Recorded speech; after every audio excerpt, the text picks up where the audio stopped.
Europeans exposed the wildest myths about America. Are they actually true? The yellow school buses seem mythical to me. I couldn't actually believe they were a thing when I first went to the US. My Italian exchange student had me cracking up yesterday, saying how amazing the school buses are. She was like, "They are yellow and all lined up like 20 of them. Then they all leave at the same time. I must take pictures to show my friends." Can you really right turn at a crossroads even if the traffic light is red? It depends on the state, but most of the time, yeah. They'll put up a no turn on red sign if they don't want you to. It looks as though in all the American TV and movies I've seen that all Americans have to file their own taxes. Is this true? Across the pond, this is all done automatically by your own employer. Okay, so people are writing into me and it seems like it is true. Looks as though this system can work to your advantage with tax breaks for continuing education or marital status and stuff. Although I'm awful at paperwork and I'm pretty sure the IRS would be after me as soon as I filed my first return. Thanks for the replies. Okay, a price is in stores marked tax-free and they tell you the full price at the checkout. Yes. There are state and country taxes, but there are nationwide ad campaigns for things. So the base price for an item might be $100 everywhere, but the tax could be $5 in one state or $8 in another. I might be in one city and pay $6 in taxes and drive 10 minutes to the next city and pay $7 in taxes. It's just something you get used to. You add on whatever a local tax is to your items and you pay that final price.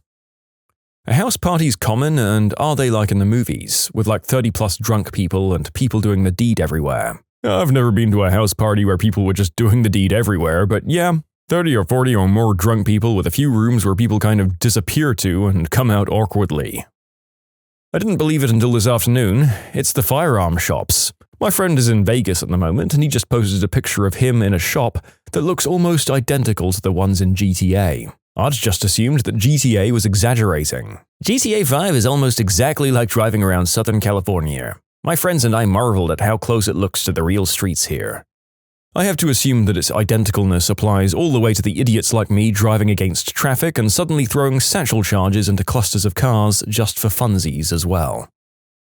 Can you really end up at an elite university where you're dumb as a brick but good at sports?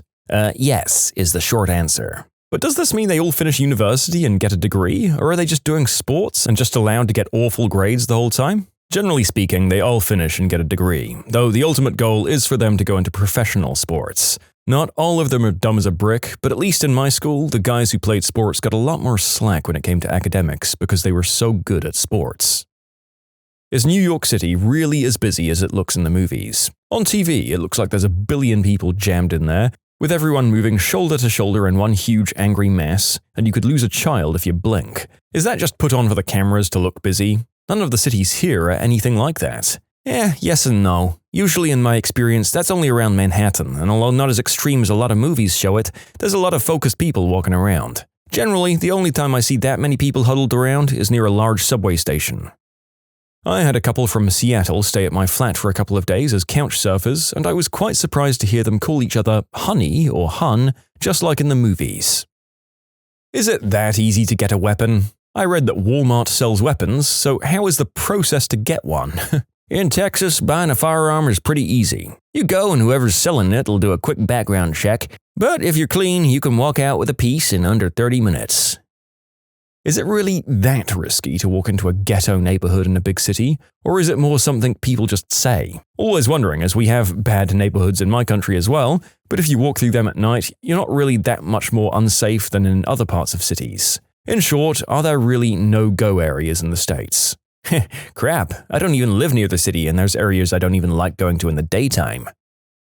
Jaywalking. How likely are you to get in trouble for it and what are the punishments like? I'm British, and as a kid I had no idea what jaywalking was. It was mentioned in American TV, but never explained, so I assumed it was some sort of overly flamboyant walking. There was an American guy walking with a British friend of mine in the UK. My friend casually walked across the road right in front of a police car, but the American, clearly unaware of the law, did not cross. They just stared at each other from each side of the road, not understanding what the other had done.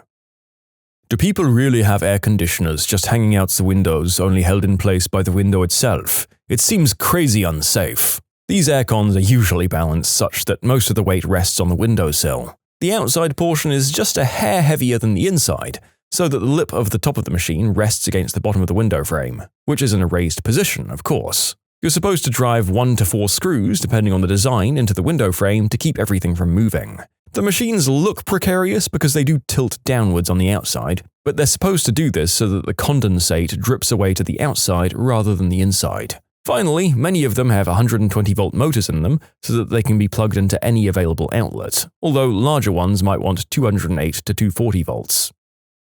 Is there really such a strict attitude towards teenagers drinking alcohol? In the UK, 0 Fs are given. Legal drinking age is 21 nationwide, and if a teen gets caught by the cops, they can get in some pretty good trouble. In Australia, if you're drunk underage, the police can't do anything. They'll either call your parents or pick you up from the police station to take you home. Do you guys seriously use those red cups at parties? Why not just drink straight out of the bottle or can? Oh, we do. They're cheaper to use than real cups, and usually kegs are present, which aren't really easy to pass around. Kegs aren't really a part of UK drinking culture. Do you just go to a store and buy a keg? Here we have aisles of booze, but it's all bottles and cans. Are the portions of food really as big as everyone makes out? I've had a lot of people come back from the States and tell me that the amount of food you get on a plate is insane. I'm not talking about fine dining here, by the way. I'm flying over in a little over a week, and I need to know if I should prepare myself. I should say I'm from Scotland, and we have a lot of what you have, only in smaller, from what I've been reading, portions. A couple of you seem to think that I'm from a third world nation. Sorry for the confusion. Yes, the food is actually a relatively small part of the cost in a US restaurant. You can increase profit by selling more units to more people or by selling more per person. Since food is only a small factor, you can offer people twice as much for less than twice the cost, and it seems like a bargain. It's very common to see fast food restaurants sell something like a 16-ounce soda for 89 cents and a 24-ounce one for $1.09. The second is 50% more, but less than 25% higher cost. Per ounce, it's much cheaper. The actual cost of soda is basically nothing compared to paying the cashier to take the order. It's the same thing with the entree too. They could sell you a reasonable meal with 600 calories for $5, but it's much better for them if they sell you a huge meal with 1,200 calories for $7. They get $2 more per person with only a slight increase in cost to them. If you fly over here, be prepared to see portions which are 50% or double the size of many places you might be used to. The narrator fondly remembers going to diners where, even though the food wasn't exactly healthy, you'd get a towering stack of deep-fried, soul-soothing, artery-clogging goodness and endless coffee for barely any money at all. Looking forward to going back soon. Is it really flat, dry, and arid in some places? I've seen pictures or shows of colleges and towns that look like they're in the middle of nowhere and there are no hills or mountains for miles. Also, what's a Klondike bar? America is incredibly diverse. You name a climate and it's here somewhere. I can go from cold snow in the Rocky Mountains to the hot, dry desert of Phoenix. Yes, the desert looks just like the cartoons. Klondike bar is a hunk of ice cream covered in chocolate. This is a common novelty and it comes in many forms. I haven't had one in years, but now I think I need one. Do you really tip everyone for everything, even if the service was terrible? Well, not everyone. Easy rule of thumb, if they bring you stuff, tip them. If you get the stuff yourself, don't tip. So if a waiter or a waitress brings you food, tip them. If a valet brings you your car, tip them. If your room service brings food to your hotel room, tip them. If you ordered fast food from a fast food joint and bring it to your own table, don't tip. If you bought a computer from an electronics store, don't tip. If someone checks you into the hotel, don't tip. If the service was bad, give a bad tip of like 10%. If service was absolutely horrible, then you don't tip at all. Also, the rule of thumb doesn't always work. For example, I'm not sure why we tip bartenders when all they do is pour you a drink. More like someone at a fast food joint than a waiter at a restaurant. My son ran outside to stop the ice cream truck yesterday. My Italian exchange student stuck her head out the bedroom window and yelled, "Oh, they do exist, just like the movies." I've always wanted to know just how popular is this spray cheese in a can stuff over there in the US. I think it's called Cheese Whiz. Do many people actually eat that, or is it a sometimes food? The USA is the only place I've heard of that has this product. Asking the important questions today. Cheese Whiz doesn't come in a spray can. That's easy cheese. Cheese Whiz typically comes in a jar and is more of a cheese sauce. There are actually two different types of Cheese Whiz, the kind sold in retail locations in jars, and a separate formula that gets sold to restaurants, about 90% of which are in the Philadelphia area to go on cheesesteak sandwiches. Neither retail product is highly thought of or widely used by anyone I know, but I love me some whiz on my cheesesteak. Are weeks of paid vacation really that uncommon? Yep, the average corporation starts at 5 paid days off per year. As you get promoted, you graduate to 10 days, then 15, but Americans don't take as many days off as Europeans do. This is mind-boggling. I don't understand why American companies can't understand the benefits of well-rested employees. You can submit your own stories to be featured here on the channel. The story submission link is in the description below. Don't forget to subscribe to Am I the Genius? Do you guys really pay for everything when you're having dinner with a girl? That is pretty typical when you first start dating, since you're trying to woo the girl. Once you're in a relationship, things tend to get split a little more. If my girl and I do dinner and drinks, I'll typically pay for dinner and then we'll go someplace else for drinks and she'll pay. Why does everyone live in dormitories or campus at university? In Australia, that's pretty much completely unheard of. You either stay living at home or you share a house off campus. Mostly freshmen and sophomore, those first 2 years of school, they'll live in dorms. The older students move to outside housing like you describe. Also, many students go to school far from home, so living at their house isn't possible. Some students will stay in dorms for 4 years as their scholarship would pay their tuition and dorm. Is there really that many obese people? Kinda. I just spent a week in Italy and the people there were on average far heavier than what you see in my city. But I live in a pretty fit city. If you go to Houston, Texas, then yes, there are a lot of really obese people. Lots of regional differences here. Do you guys really like our accents that badly? Yes. Yes, yes, yes. I was always wondering if people really work so many hours, like far over 50 or 60 hours per week, up to 80 and more? Like bankers, lawyers, cops, and especially doctors, those working at hospitals, seem to have no life, and they'll be working night and day and always. I'm interested in any occupation, by the way. I've only named those which I've come across most on TV. We're talking shows like Suits, Grey's Anatomy, and any crime show. In Europe, most of these jobs wouldn't even be allowed by law to work more than 38 or 40 hours per week, and we have so many bank holidays where everything apart from bars and restaurants is closed. So as well as our 5-week holidays, we get many bank holidays in addition. Wait, you guys think 50 hours is a lot? I work about 55 hours a week. The first 40 are regular time and the next 15 are overtime. The overtime hours are paid at time and a half. Let's say I make $50 an hour. The first 40 hours will net me $2,000 and the next 15 will net me $1,125. So the 2 hours of overtime would make me as much as working one regular week. It's profitable. Is there really a social stigma against being an atheist? It depends on what area of the US you're in. In the Bible Belt, people care, but here in SoCal, no one would give a crap. I live in a conservative small town of Texas and I'm an atheist. I just generally don't tell people. Friends will still be friends, but they will be gently trying to push God on you on the regular. Does everyone really identify themselves as Irish American or Italian American or German American or whatever, as opposed to just plain old American? The thing with America is that most people can trace their heritage back several generations. Since we can, it's not uncommon to have grandparents or great-grandparents that are immigrants. While many Americans have never been to their homeland, we know where it is. Plus, when you have a Nagoyan, Hernandez, and O'Doyle as good friends, it's easy to guess where everyone's from. I consider myself American when I go to other countries, because let's be honest, that's what people see anyway.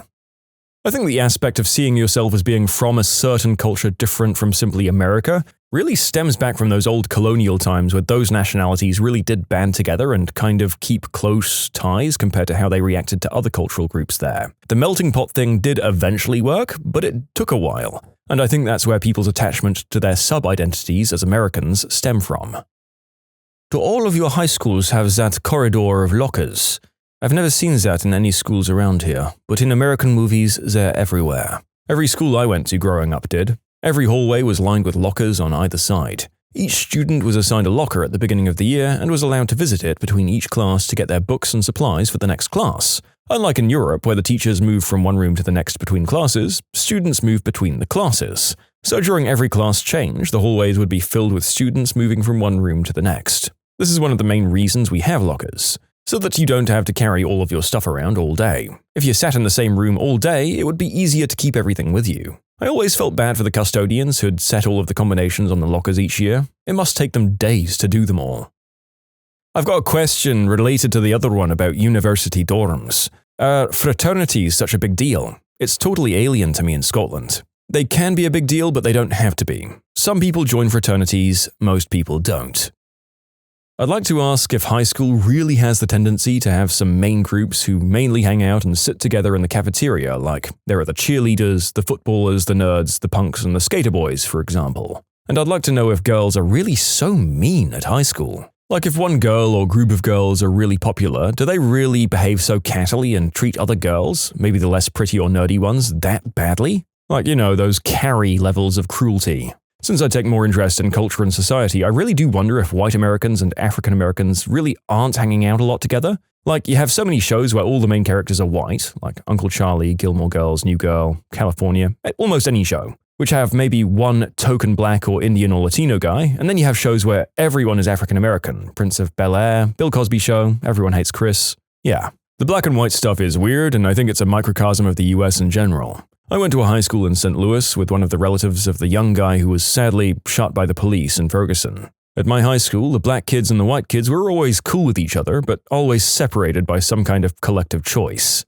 There was a large student lounge. One side of it was the white side, where all the white kids sat, and the other side was the black side, where all the black kids sat. Us white kids might go over to the black side for a bit. There was no hostility, but it would always be visitors on their side and vice versa. There were some hot black girls, but if one of my friends dated a black chick, it would have been considered strange, albeit in an unspoken sort of way. Not bad and not wrong, but strange. I don't know why, it just never seemed to happen. At my school there were cliques, but it wasn't defined by football player or cheerleaders or guys who took green herb. It was just whoever you got along with. For the most part, everyone was pretty friendly to each other, and we never had a mean girl kind of clique, but there were girls who individually were mean, but they weren't out about it. It was more like they'd gossip all the time and say some pretty catty stuff. Is it true that cops really crash and break up high school parties? Where I am, you just have to be 16 to buy alcohol, and you can drink whenever. Heck, it's even allowed to sell alcohol to kids under 16 if it's a private party or gathering. They won't arrest anybody, but they will hand out citations to the easy targets. Mostly, they just break it up. Do you really live in shared rooms at university? I couldn't imagine sharing a room with a stranger past like 15 years old. What are you doing sharing bedrooms with a stranger before 15?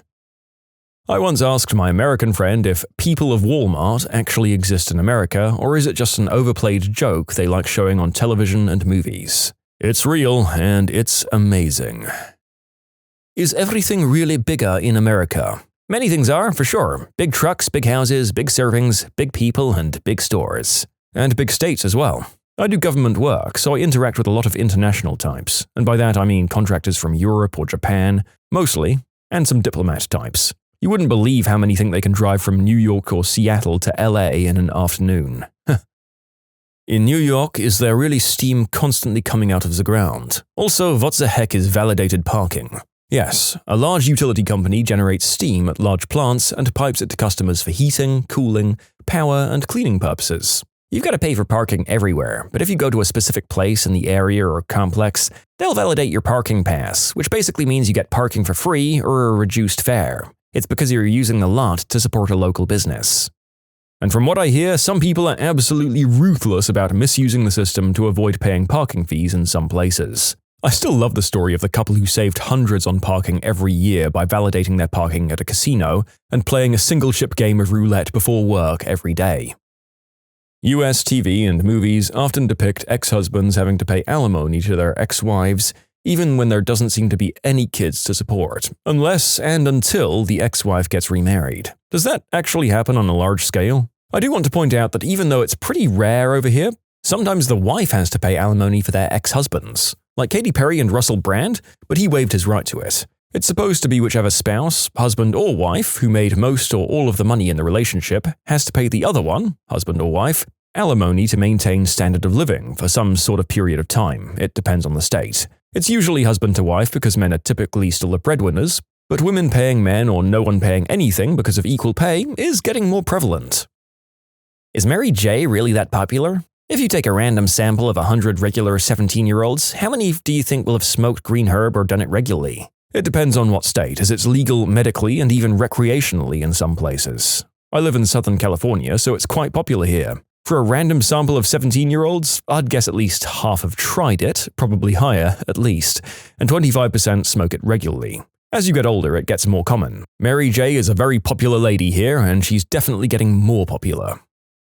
Are many of your high schools really one gigantic building, such as in The Simpsons, with all of the classrooms bar one or two being all in one large, proud building? In my state, the high schools are one giant building because it snows. What happened when someone got revenge on their bully? Okay, I hate the term bully in this context, but a former man-child neighbor had issues understanding that it wasn't okay to throw his garbage in my yard or let his drunk friends pee on my house. When the county cops didn't do anything about the numerous calls, I started bagging the garbage and throwing it on his porch. So, he escalated to putting rat poison in hot dogs and throwing them to my German Shepherd mix. I saw her convulsing and found 3 packages worth of hot dogs studded with pellets right along the fence. She pulled through, no worse for wear. The cops said I couldn't prove who did it, so the next time he threw garbage in my yard, which usually contained the guts and waste from his hunting and fishing, I gathered fish guts into a bag and waited until he left, and put them in the rafters of his porch, under the hedges in his yard, and finally inside his air conditioner unit. About 3 days later, he had all the doors and windows open. The following week, he was having the carpet replaced throughout the house. Eventually, the guts rotted away and the smell faded, but I think he knew that I did it because I never found trash in my yard again. Do not mess with my frickin' dogs. I grew up in a small town. We had one girl who everyone thought was the prettiest girl in the whole wide school. She was a mean, petty witch. Truly awful. For example, my cat died when I was in 5th grade. She sat behind me, muttering about how funny it was that my cat died, that he was a stupid cat, that he died because my mum was too poor to take him to the vet, and urging me to cry. Are you gonna cry? Are you gonna cry about it? Like a big baby? Big baby, cry over your stupid cat? Everyone's gonna see you cry. You're about to cry, aren't you? And so on and so forth. This wasn't even the meanest thing she did, and she was mean to everyone. One day in 6th grade, I'd had enough. She didn't even do anything truly awful. I was just like, F Jennifer G.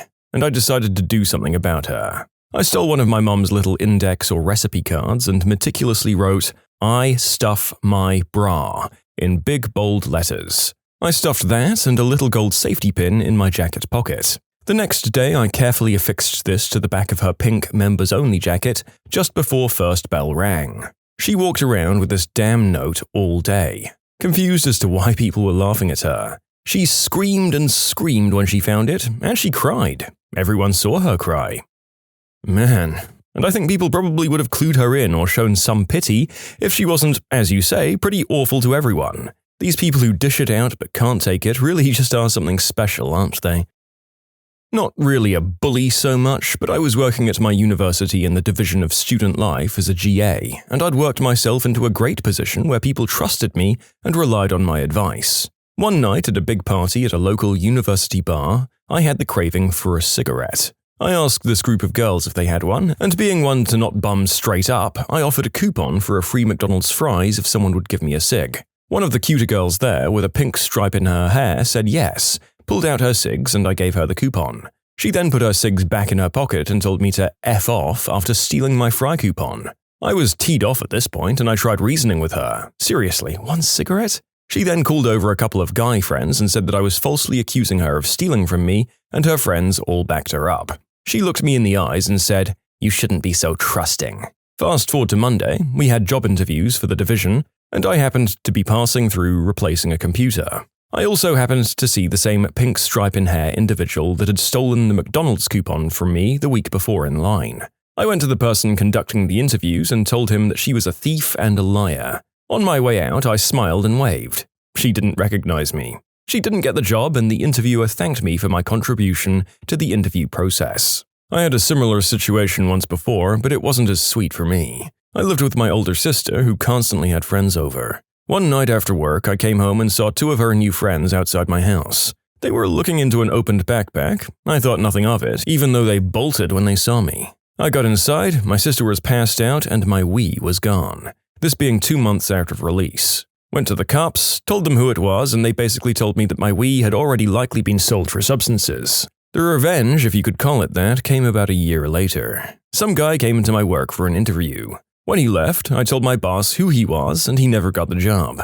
I also had a chance to groin block him at the bar a few years later. It was all petty revenge, but I'll take what I can get.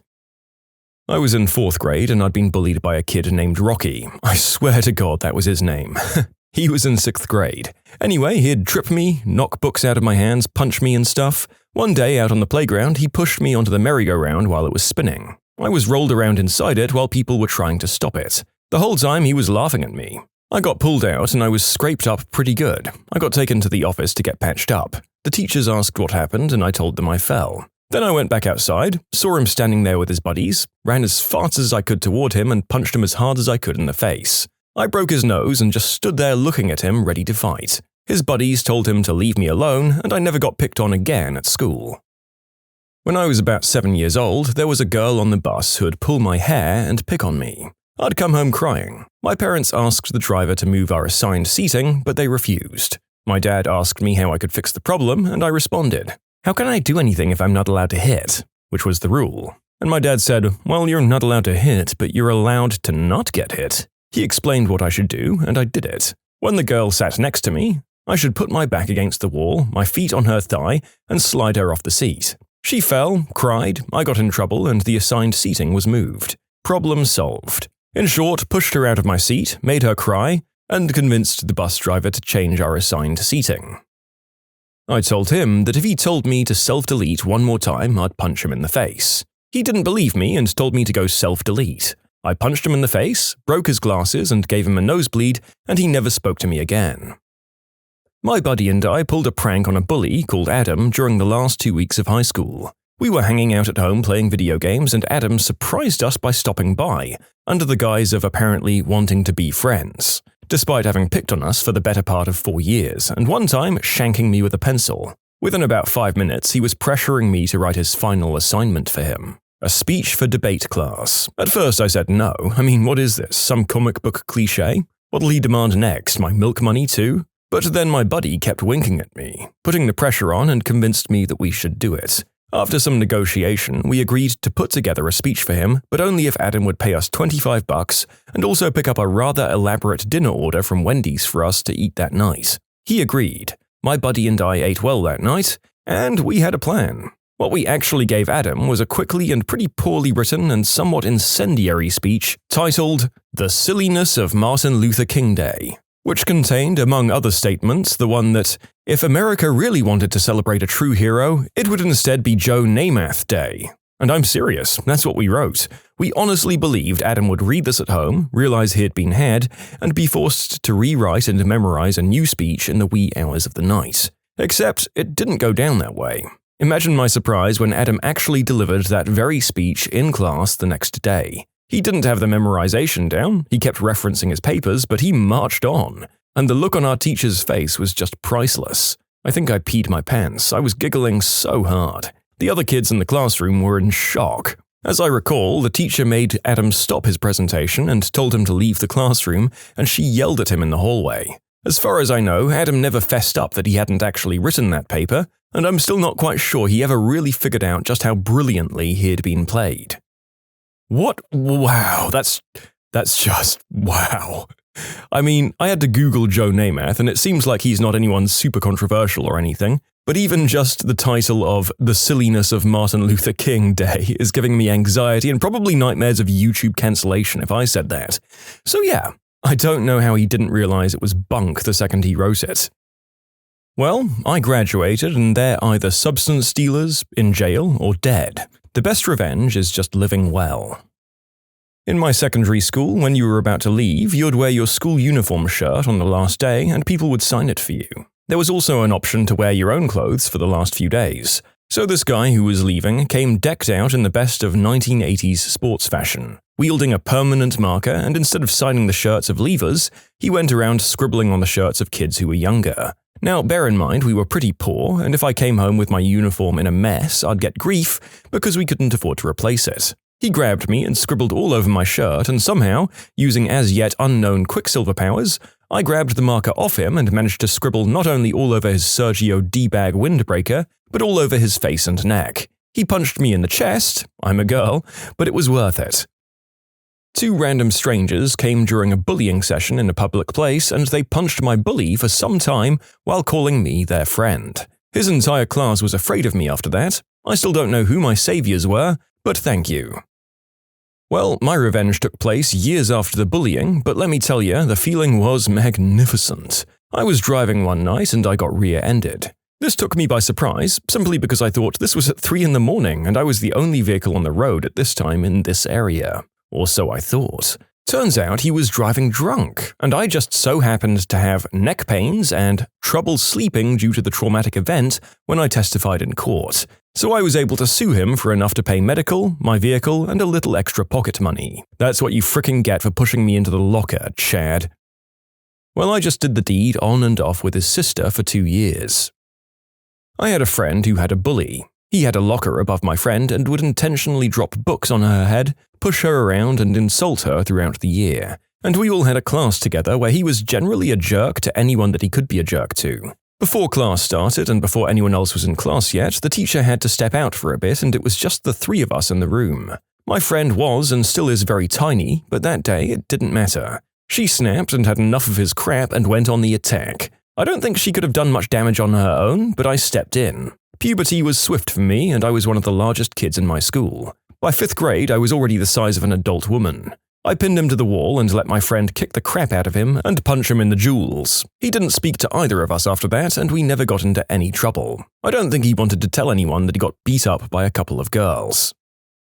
You can submit your own stories to be featured here on the channel. The story submission link is in the description below. And if you want to listen to some vibey music in the background, check out easymode, also linked below, and subscribe. I got bullied by this girl in high school for being fat. I lost 100 pounds after I graduated. I looked completely different. Even some family who didn't see me during the process just didn't recognize me. Then I ran into this girl again 2 years after high school at Starbucks. She started a conversation with me as we were stuck at the same table together in the busy cafe. We talked, and a week later we did the deed. And then I added her on Facebook to show her who I was. She just did the deed with the fat kid she grew up bullying. Not your traditional revenge, but hey, bumping uglies with my old bully is worth something, right? Not me, but a good friend of mine, sophomores in high school. Eric kept a Gatorade in the side pocket of his book bag for lunch every day. Just before second period would start, Eric would put down his bag in class and go out to the bathroom. When he'd come back, his Gatorade was always empty. This went on for about 2 weeks and no one would ever tell him who it was. When finally, one day he came back from the bathroom to another kid running out of the room, retching and holding his pants. Apparently, Eric had had enough of his Gatorade being taken and he put a few drops, like half a bottle, of Vicine in the Gatorade before he came to school. That kid had to be admitted to hospital a few days later for the dehydration from so much throwing up and diarrhea from the Vicine. Eric finally knew who it was and nobody drank his Gatorade anymore. There was a kid named Matt in my school who in 8th grade had developed a rating system for the girls based on the size of their chests, and he kept getting away with saying gross things to them. He had been reported to the guidance counselor and faculty repeatedly, but they kept saying, "We can't do anything about it if we don't personally see it happening." Which is like, do you think he's stupid enough to do it in front of you? He also kept calling me Mimi after the Drew Carey Show character. I was getting sick of it after a few months and fruitlessly talking to the guidance counselor about that as well. I finally realized that none of the adults were going to do anything about it. Then one day at lunch he called me Mimi and I turned around and told him, "If you call me that again, you're not going to like my reaction. I don't know what I'm going to do, but you're not going to like it." Which was true. I just figured I'd react in the moment. 30 minutes later he called me Mimi in the hallway and I turned around and gave him a big, open-palmed roundhouse slap across the face. He was completely taken aback. All I had to say was, "I told you you weren't going to like it." I got suspended for about a week. My parents were furious at me.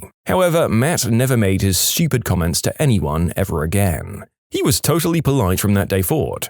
I don't generally advocate violence, but I still feel like it was a proportional response to months and months of gross behavior on his part, especially in the absence of adults who were willing to hold him accountable. I told the administration and my parents as much when I received my suspension. Big shrug.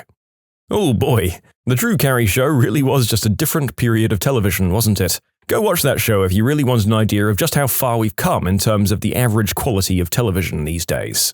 We live in a golden age, folks. I finally snapped one day and went way overboard. I went full R-word, screaming and roaring at him and hitting him until he was down, and then I just kept hitting him, and kept hitting him, and kept hitting him. To this day, I don't remember ever stopping. I was just down the hall being taken to the office. All I got was ISS, which seemed like a win for me. This was in kindergarten. I used to get pushed around by a kid. I told my dad about it and he told me to smack him around if he touches me. Fast forward to lining up for the water fountain a few days later. The kid was behind me and he gives me a shove while in line. Whatever. I start taking a drink and he pushes me into the wall. I turn around and punch him in the face. He drops, crying. As luck would have it, the vice principal somehow saw me punching the kid, but not the kid smashing my head against the wall and fountain. So, I get called into the office and my dad is called for a meeting. And this is where it goes south for the vice principal. Dad comes in furious. He works nights and was woken up mid-sleep, and he wants to know why I was called to the office. The vice principal tells him what he saw, and I tell my dad what happened. My dad then proceeds to ask the vice principal, "How in the F," and that particular swear word echoed down the K3 hallway, "How in the F do you decide to discipline my kid but not the other kid who has a history of violence in the school?" That conversation got progressively heated, and as it was 20 years ago, I don't remember much else of it, but I do know the more the vice principal tried to explain himself in vain, the worse his argument became to my dad. At the end of it, I wasn't disciplined. The kid never screwed with me again and moved away in grade 6, and the vice principal took a conveniently timed 2-week holiday beginning the day after this occurred, and transferred at the end of the year. Violence solves nothing, they tell you. For me, violence is the only way to keep people from taking advantage of me. Second story, this kid in my grade 9 year liked to pick on me because I was short and stocky. I let him chirp all he wanted until he put his hands on me. One shot to the chiclets and this kid started bleeding from the mouth. This happened in front of a good number of his buddies. Suffice to say, people didn't mess with me anymore after that in high school. I kind of felt bad for him though. He got some chipped teeth and his parents didn't have benefits for dental care to get them fixed, so he was kinda screwed in that regard. I beat my bully up until he cried. Turns out he wasn't a total hard man, and his friends didn't back him up. He tried to be friendly in the weeks afterwards. Last I heard, he had a bad dirt bike accident, got addicted to pills, and was found after 2 weeks in an unowned house. It's kinda sad, actually. My former bully gave me my order at Dairy Queen. She asked how I was doing, and I told her, getting a mortgage, engaged, and about to graduate with a bachelor's in science. I asked her how she was doing. Well, I'm here, so... yeah, it was deliciously awkward. I had a kid in middle school who was kinda mean to me and my friends over the course of a year. One day he tried to throttle me in gym class with a cord. It was kinda jokingly, however I'd had enough and went to the principal with my parents and witnesses of that event. My parents threatened to press attempted murder charges on the kid, also he had been caught with a knife in his backpack. That kid was permanently expelled from the school. I believe he's actually in prison now for attempted murder on someone else. In high school, I had a verbal bully. He never got physical, but I would always hear about how fat I was or what I was reading. This was in the early to mid-90s, so manga wasn't as mainstream as it is now. He lived a few streets down, and his parents knew he did all that stuff, they just didn't care. So in my junior year, a new high school opened and I transferred over. He stayed at the old school. I help set up all the new computers and networks at the new school, and I graduate. The school then hires me as a computer tech, which was great because it was awesome pay for an 18-year-old. So my first year as a computer tech, who do I see? That's right, he did something in his senior year at my old school that got him kicked out and had to repeat his junior year. So he was now a year behind me. So I'm walking through the hallways with an assistant principal. Damn, I missed that guy. I would have followed him to a school in hell itself. I was talking with said assistant principal about what computers I was going to move and stuff. The bully sees me and just starts up again like no time had passed. I just stare at him and then at the AP. He lays into my bully about showing proper respect for the faculty and staff, while my bully just has this dumbfounded look on his face. It was amazing. I mean, ideally, the assistant principal would have laid into him regardless of whether you were faculty or not, but still, that's some lovely just dessert you get to feed him there. I wouldn't say I took revenge, I just finally snapped like Ralphie from A Christmas Story one day and started repeatedly punching him. In the middle of maths class, too. The teacher took me out of class and I figured that I was doomed and on my way to see the headmaster. She said she knew he was a bully, but hitting people in her class was not okay and to never do it again. Then she placed him on detention. The bully gave some kind of grudging apology the next day and said he respected me for finally standing up for myself. Well, thanks, I guess. He never bothered me again anyway. I outgrew mine after puberty, outsizing him. The F-word became much smaller than me, and we fought a year or so later so badly that his family took him out of my school. Turns out I had a thing about bullies, and then I enjoyed bullying younger bullies. Oh, I remember a story where I totally got revenge on this C-word. She was horrid. We were at a retreat that I'd saved for ages to go to, and everyone else was a stereotypical rich kid who didn't like anyone who wasn't rich. They knew my budget for the weekend was $100 and didn't want me to join them for meals, so their solution was to go to $100 plus steakhouses every night. They called me the poor B-word, and my roommate for the hotel we were staying in was just awful. So after her being particularly toxic for one day and then leaving for dinner, I realized there was one day left at the retreat and her underwear drawer was unguarded. I put icy hot on her last pair of clean underwear. Frick you, witch. Enjoy the burn down there. Maybe the next time she'll be more careful who she teases. I used to get bullied for my lunch money in middle school by two guys for a whole year, one of whom used to be my friend in elementary school. They'd sucker slap me across the face from behind, push me against lockers, spear me. This is when Goldberg was popular in WCW. It got worse because this girl who I'm still friends with would stick up for me. What made it worse was the fact that she was a girl sticking up for a boy, which in their words made me a sissy B-word. Well, as time progressed, I started growing rapidly in height, towering over them, while the two guys were pretty much the same height or only grew a couple of inches. They stopped picking on me physically, obviously, but kept verbally at it. I guess I just snapped because they were picking on one of my other friends for lunch money, and I kneed the guy in the solar plexus and just rammed the other guy's head into a water fountain as hard as I could.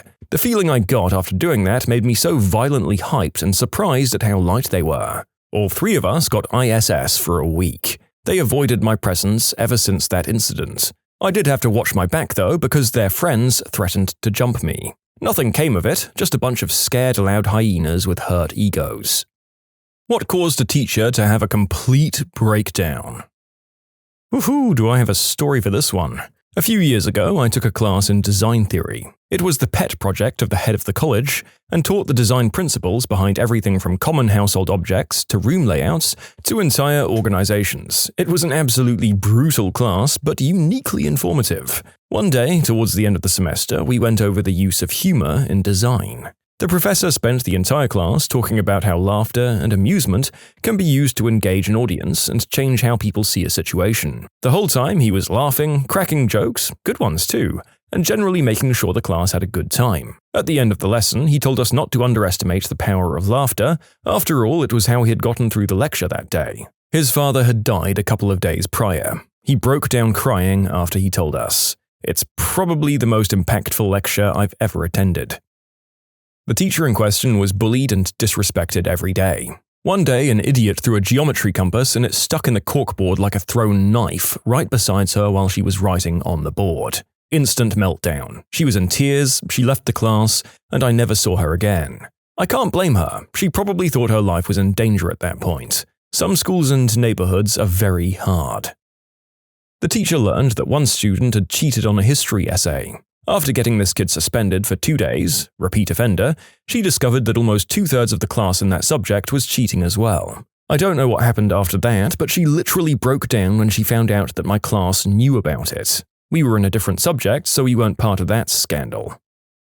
Grade 10 science class, we were taking turns using some kind of lung capacity measuring device. Breathe into a tube, and a small plastic ball gets raised by the force of your breathing.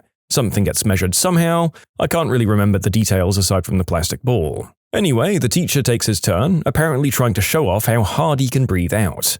He somehow breaks the measuring device. The teacher goes into a rage after realizing he broke it, briefly tries to fix it, gives up, picks up a metal garbage can and throws it in anger, then storms out of the room and doesn't come back for 10 to 15 minutes, at which point he returns and acts like nothing happened.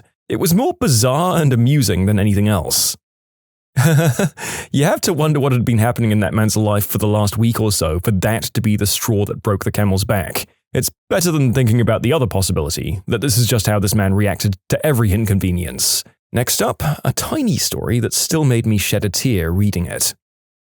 My math teacher in the 8th grade was extremely pregnant, and our exchange student from Brazil called her beautiful. She broke down in tears and admitted she didn't feel very pretty. She was a substitute teacher at an elementary school, and at some point a kid took it too far and threw a bottle at her. It was an empty plastic bottle, but still, poor teacher. My favorite science teacher in high school was slowly being forced out by the administration. One day in class, she stopped teaching and sat down in front of us and told us that she had just been diagnosed with MS and began sobbing. The entire class got up and gave her a long group hug. It's one of my most cherished memories from that chapter of my life.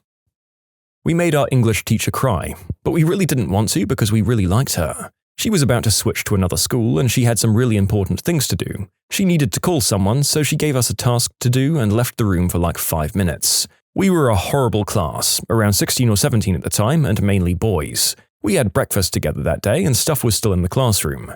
So the boys decided it was time to throw it around and hit the window with a stick of butter. While one boy tried to clean the window using a squeegee, someone else decided to throw out the trash. Another teacher came because she saw the trash flying out the window of the classroom, and in that moment she started yelling at us. The other teacher came back. She immediately started crying as she saw what was going on. I think she was angry and overwhelmed because she liked the school and didn't want to leave, but at this moment we were the little buttholes making the decision easier. But the next week she came into the class and had written a small poem for us about being too old to throw around trash and playing with butter.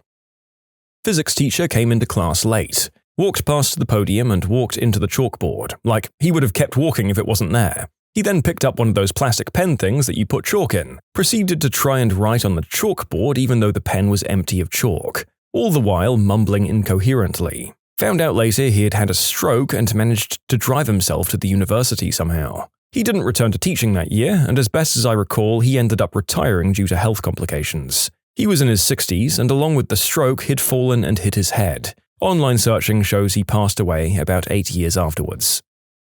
My 8th grade Spanish teacher and the freshman baseball coach were having an affair. It eventually became public knowledge, and she had several breakdowns as her divorce played out over the course of my 8th grade year. I had the pleasure of joining the freshman baseball team the next year and experiencing his own share of breakdowns from his own divorce. Oh boy, I had a class in college for hand drafting construction documents. Basic stuff.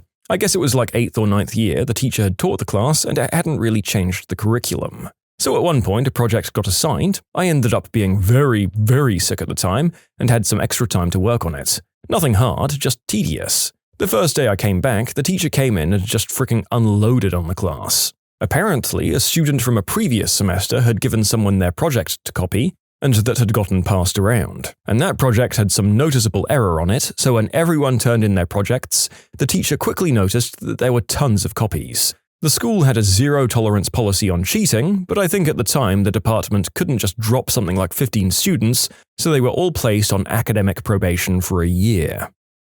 My university physics professor got the call that his dog had died right before a test. Needless to say, we didn't have a test that day. There was this science teacher already on the verge of a breakdown. We called her Molecule. Someone wrote that on a leaf of one of the plants in class, and she started crying and pretty much had a breakdown. When people endure bullcrap for too long, they can completely fall apart over the seemingly smallest, silliest thing. One time in class, the emo girl was not having it. I don't even remember how it got started, but she ended up bickering with the teacher, and the emo girl called the teacher Thunder Chest. It was at this point that the emo girl was sent to the office, and the teacher had to take a seat at her desk in the back for a few minutes. My junior high biology teacher legitimately used to have weird flashbacks of when he fought at Vietnam. That stuff was pretty sad to see. We had a substitute teacher that would make all the students in the class pop open their metal binder rings in unison. Otherwise, the sound of multiple binder rings opening at different times would remind him of artillery sounds. Man, I had a junior high maths teacher like that. I thought it was just a rumor. One day, he was sitting at his desk towards the end of class and he just got this dazed look. Suddenly, he started yelling about weird things and we all got super quiet. There were rumors that he'd thrown things during these episodes before, but I never saw that. The one that sticks out for me is my history teacher, who was a level 10 incompetent at anything. She usually blathered on through class about stupid things. She was always very well put together, dressed well, hair done. It's just there was no substance to her teaching or conversational topics. One day, she started talking about a coworker she was very close to when she was young. Mind you, she had to be approaching her 60s. The story started out innocent enough where we were all basically ignoring her, and pretty soon it veered off into this terrible reality. Her coworker had gone home from work and died in a car accident on the way home. This had to have been 30 years ago. She was crying, saying how much she missed her, and how crazy life can be. The way she explained the story was so sad too. They'd made plans the following day, and my teacher was excitedly waiting for that coworker to come in. I disliked that teacher immensely, but I do feel sorry for her. She stood there crying because her friend was gone. I don't think at 15 I could imagine that sort of loneliness or pain. But now, a good 15 years later, I've had her experiences and I sympathize with her. I mean, yeah, that is inappropriate as all hell. Since it seems like this story is from a while ago, it seems a little wistful to hope that she got therapy, because that truly sad story probably needed to be unpacked somewhere else. My history and government teacher has been to Vietnam, and it's quite known that he was on the front lines. So, in the middle of a lecture, a girl raised her hand and asked, "Have you ever killed someone?" The question caused him to go silent and leave the room for quite a while. Luckily, the girl was ripped a new one by her fellow classmates. My best friend caused the school librarian to lose it because she thought she caught him cranking it in the non-fiction section. For clarification, the librarian accused my friend of tickling his pickle in said section of the school library. He's denied all allegations and refuses to answer any more questions on the matter. Not my teacher, but my younger sister's one at the time. The class was making fun of her recently losing a baby and her mum dying of cancer. Yes, children are cruel. Jesus Christ. My math professor in college was going through a divorce and they were fighting for custody of their 2 younger children. You can tell he was irritated because he wore his emotions on his sleeve. One day he came into class about 5 minutes late and he was physically shaking. He was violently crying and apologized to us and said the class was cancelled. He apparently lost the custody fight with his ex-wife. I had something similar. My math teacher, around 2006, was going through a divorce.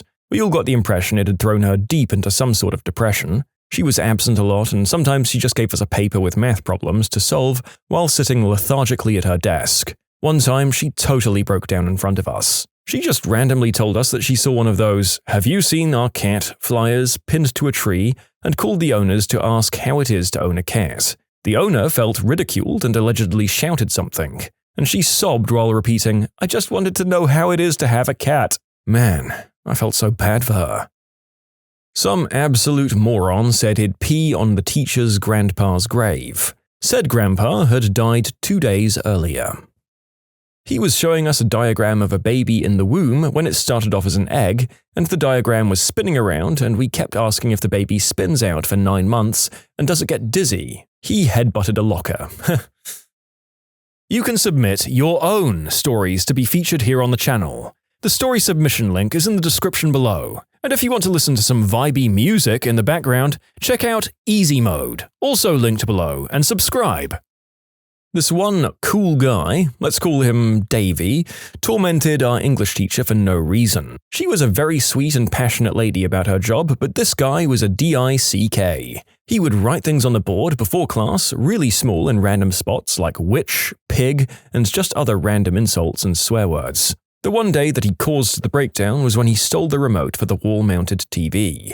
Her class was the time period that had the daily announcements, so the TV was heavily used. So she searched for the remote, couldn't find it, and had to stand on her tippy toes to control the TV from the button on the front. A little bit through the announcements, the TV turned off. Everyone's reaction was, "Weird." So the teacher got back up to turn the TV on again. A minute or so later, it went off again. Of course, at that point, she starts getting suspicious and jokes, "Okay, is someone playing a prank on me?" No one says anything because nobody knew Davey had the remote. He repeats turning it off 2 more times directly after she turned it back on, and she snapped, "Okay, who has the remote? Who's doing this?" And being immature 9th graders, we all started snickering because that crap was pretty funny. After nobody fessed up, she starts unloading about how she's having a tough time lately and starts spewing out all this info about her personal life, just ranting away. During the middle of her rant, Davey turns the TV on and starts flipping through the channels. The teacher lets out an animalistic yell and bursts into tears. Cue the entire class with shocked Pikachu face. She throws the classroom door open and runs out. She was gone for like 20 minutes and returns with the Junior Reserves Officers Training Corps representative for our school. Literally our hard-as-nails drill sergeant. He was calmly talking to us about how what we were doing as a class was crappy to her and the perp needs to step forward, and fricking Davey had the stones to turn the TV off and on. Dead silence. You could have heard dust falling on the ground and everyone was like, "We're dead." At this point, someone who knew he took it quietly pointed at Davey. The drill instructor goes over to Davy and literally pulls him up out of his desk by his shirt collar and screams in his face, "Do you have the fricking remote?" Feet dangling off the ground, his whole arm was shaking as he took the remote out of his pocket and showed it. His butt was grass now. He was swiftly removed from the class by the drill instructor and the teacher, while we all sat there for the rest of the class, doing nothing until the bell rang. Most JROTC programs have two instructors, one senior, a retired officer, and the other one a junior, usually a retired NCO like your sergeant. Ours was a Chief Master Sergeant. Nice guy so long as you didn't tee him off. The guy was in his 50s and ran to school every day, couple of inches short of 7 feet, and he looked like he was carved out of wood. He didn't need to say anything. His presence just commanded respect. Only one time I saw him lose his crap was when a couple of stupid students outside the room kept being loud and mouthed off when he came and asked them to quiet down. He stormed up to their faces and basically goes drill instructor on their butts. He came back into class and everyone was dead silent, and without missing a beat he goes back to teaching like nothing had happened. Needless to say, the formerly popular hangout spot was no longer popular. Nothing like being screamed at by a military NCO to set you straight, hopefully. I do wonder where that falls in terms of the kids being able to report on excessive harshness at the hands of faculty, but then again, which administrator is going to mess with one of those guys? That's a whole other kettle of fish. I can provide a more positive breakdown from years ago. English teacher realized not 5 minutes into the discussion of a book that only a few people had done the assigned reading, and he put his book down on the table and went on a tirade about how you can't just go through life assuming that other people will pick up your slack, and that it's important to value your education and not just bullcrap your way through classes. I could tell he was disappointed in the class, and several students were embarrassed for not putting in a little bit of effort to read a fricking book. 2 girls were chatting during math class while one did the other's hair. My math teacher couldn't take it, got a meter stick and slammed it on the one girl's desk, yelling, "No hairdressing." We were all shocked. It was so odd. Joke's on him though, she became a hairdresser. We'll call him Mr. Jiggles. Of course, that's not his real name. It's not anybody's real name, but it's fitting enough as he was a rather large fella. A nice man all the same, just rotund. Now, I heard he was on angel dust, I heard he was infected by devils, I heard all manner of rumors, but from the mouth of Mr. Jiggles, none of that was true. So one day in the middle of class, he just stopped giving a lecture and somehow became stricken with the idea that he was Jesus. I'm not making this up. It does sound like bullcrap, even writing it, but I assure you that it happened. 1998 was the year, to be exact. He left the classroom and stood in the hallway waiting for class change, and then picked students to bless. He'd walk up, bless a student, and then walk away, all the while preaching loudly that he was the coming of Christ. I'm not sure if it was the second coming in his mind. Who knows? Maybe it was the first. That was unclear. But one of the students wasn't receptive to his blessing and swatted at his hand. Mistake. Mr. Jiggles grabbed him by the throat and dragged him down the hallway, promising to personally carry him into hell. He actually just carried him into a biology teacher's classroom. That teacher tried to talk him down, but it wasn't working. The police and emergency medical services arrived quickly, and no one was hurt. Now, I think everyone just assumed Mr. Jiggles was fired, but the next year he was back. Everyone had a version of the story and a theory for why it happened. Some say his wife was cheating on him, others said it was some substance-induced psychosis. But one day at lunch we were talking about something unrelated and I just asked him point blank what had happened. And the answer? He was on some kind of psych meds, he had run out and forgot to refill them before hitting empty. His pharmacy was out of that particular medicine, told him it would be 5 days before they got it in, and he thought he'd be fine for that 5 days. Well, he was mistaken. September 11th, 2003. I was a senior in high school. Although on the East Coast, we weren't close to New York. And to my knowledge, the teacher had no connections with anyone from New York. We were in the first period and we'd had a moment of silence and remembrance at the time the first plane hit the tower. I think it was a Channel 1 thing. The teacher broke down. She was panting, pulling her hair, and began mumbling to herself. The mumbling became louder and she started to pace. Finally, she walked over to a coffee pot that was in the room, picked up a large Ziploc bag of ground coffee while screaming, "Man, I wish this was smack. I need it right now." She then fell against the wall and slid down. We let her go on for a minute or two before a few of my friends and I went over and helped her up and walked her to the front office. We got the best long-term substitute after that, a true influence I'd only seen a few times in all of my schooling. Ooh, I feel legitimately bad about causing this one. Junior year of high school, my literature teacher was from Wisconsin and had a very thick Midwestern accent. This was in the South, so a number of her intonations were very noticeable. In particular, words with an AG syllable stuck out. Like bag would be pronounced like a mixture of bay and egg. Bag. She was reading a passage from Beowulf to the class one day, and to paraphrase the modern English translation, came across the following sentence. So Beowulf killed the dragon with the dagger. It was too many Midwestern syllables too close together for my friend and I to handle it tactfully in our 16-year-old mindset, and involuntarily we laughed. Upon attempting to cover it up, it probably sounded more like a snicker, and she did not take it well. I wish I could say she scolded us, but it was so much worse than that. She shut the book, looked at the floor, and straight up cried for what must have been 45 seconds. But it felt like 45 minutes, I can tell you. Dejected, breathless sobs. Once she had recovered from this, she picked it back up from where she'd left off like it hadn't happened. Even though generally speaking I really disliked that teacher, it sucked knowing that our immature reaction caused her to feel ridiculed. We didn't have malicious intent, but the result was the same. And we of course apologized to her privately after the fact. Yeah, I think it's a mark of hope for a kid if they feel guilt for actually making people cry instead of doubling down and laughing at them more. Not great, not terrible. Hopefully they learn to do better. I wrote a paper about a difficult life experience I'd had growing up, and it made my teacher sob. I just wrote about my sister on the day she passed away and how I felt a few months after that. When my mum came in for a talk about my grades, they talked about loss and cried for a while together. I can tell you I felt very awkward in my classroom after that. A couple of students were arguing across the classroom. One of them thought he'd be clever and tell the other one to go use a noose.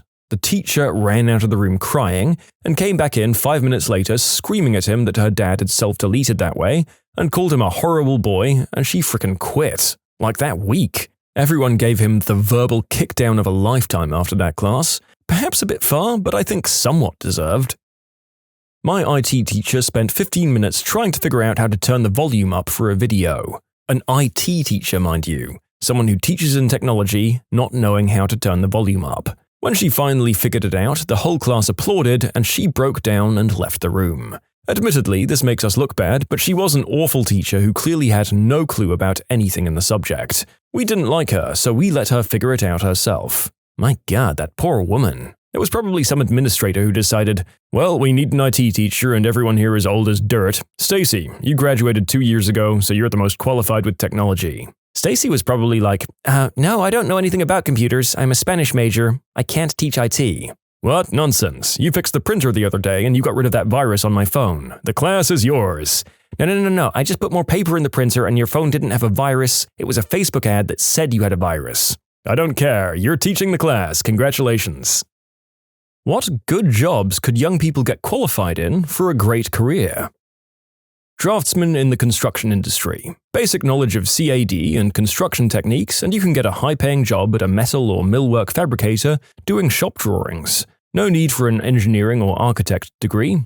Every company I know is on demand, and those draftsmen are typically over 50. I started as a drafting major, but I switched after a few semesters. It's a great skill and it can be fun, but when I saw the jobs people were getting, it turned me off. The engineers get to play around and do the fun parts and leave the boring detail work to the draftsmen.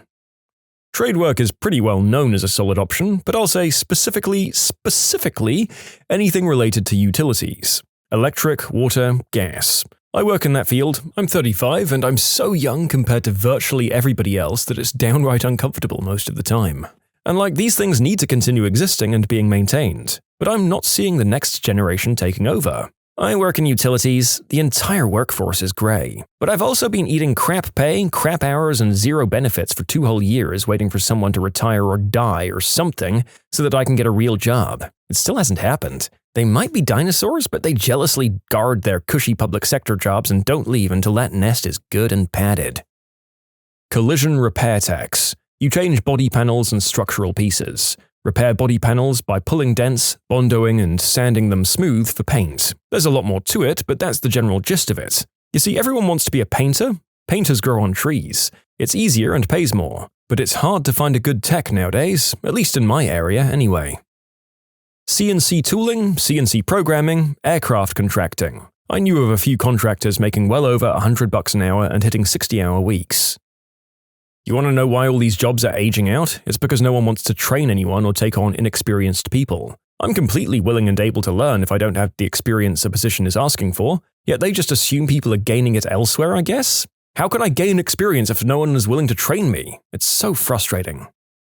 In the US at least, OB-GYNs. About a third of currently practicing OB-GYNs are 55 or older, and as they retire, there aren't enough younger doctors to replace them, which is leading to a major shortage, especially in rural areas. It's estimated that about half of the counties in the United States have 0 OB-GYNs practicing currently, and it's anticipated to get worse over the next couple of years.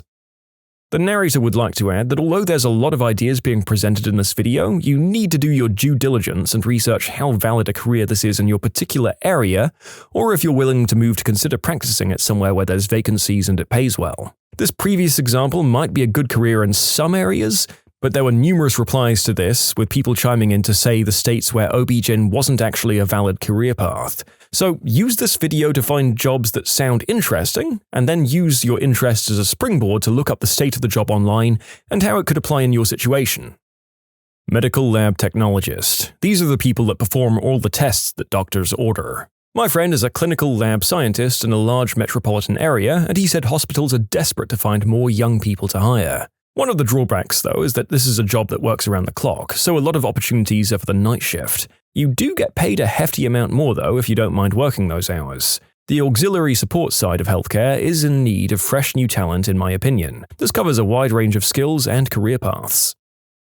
School psychologists have been stable at roughly a 40% shortage of professionals since the 1960s. It only takes 3 years of grad school. The third year is an internship in which you can expect to make around $50K. Once you get a license from an NASP-accredited program, throw a dart at a map of the US and you can find openings. The national average salary is $70K, plus all breaks and summers are off. We desperately need more people in the field.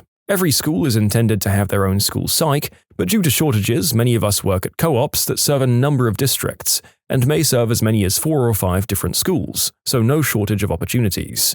For more information, look us up at nasponline.org. As an example of the desperation, my class of 9 is about to take our first jobs, and we literally have reps from cooperatives and school districts coming into our classes to offer us $70K internships. They've all ended their speeches with, "We need at least one of you, but we want 2 or more if we can convince you." The jobs are out there. Medical laboratory science. It's one of the allied health fields involved in the overall patient care experience. It is an invisible career that most laypeople have no idea that the medical lab is a real place, with real people analyzing the blood and body fluids of the patients to help determine what's wrong with them.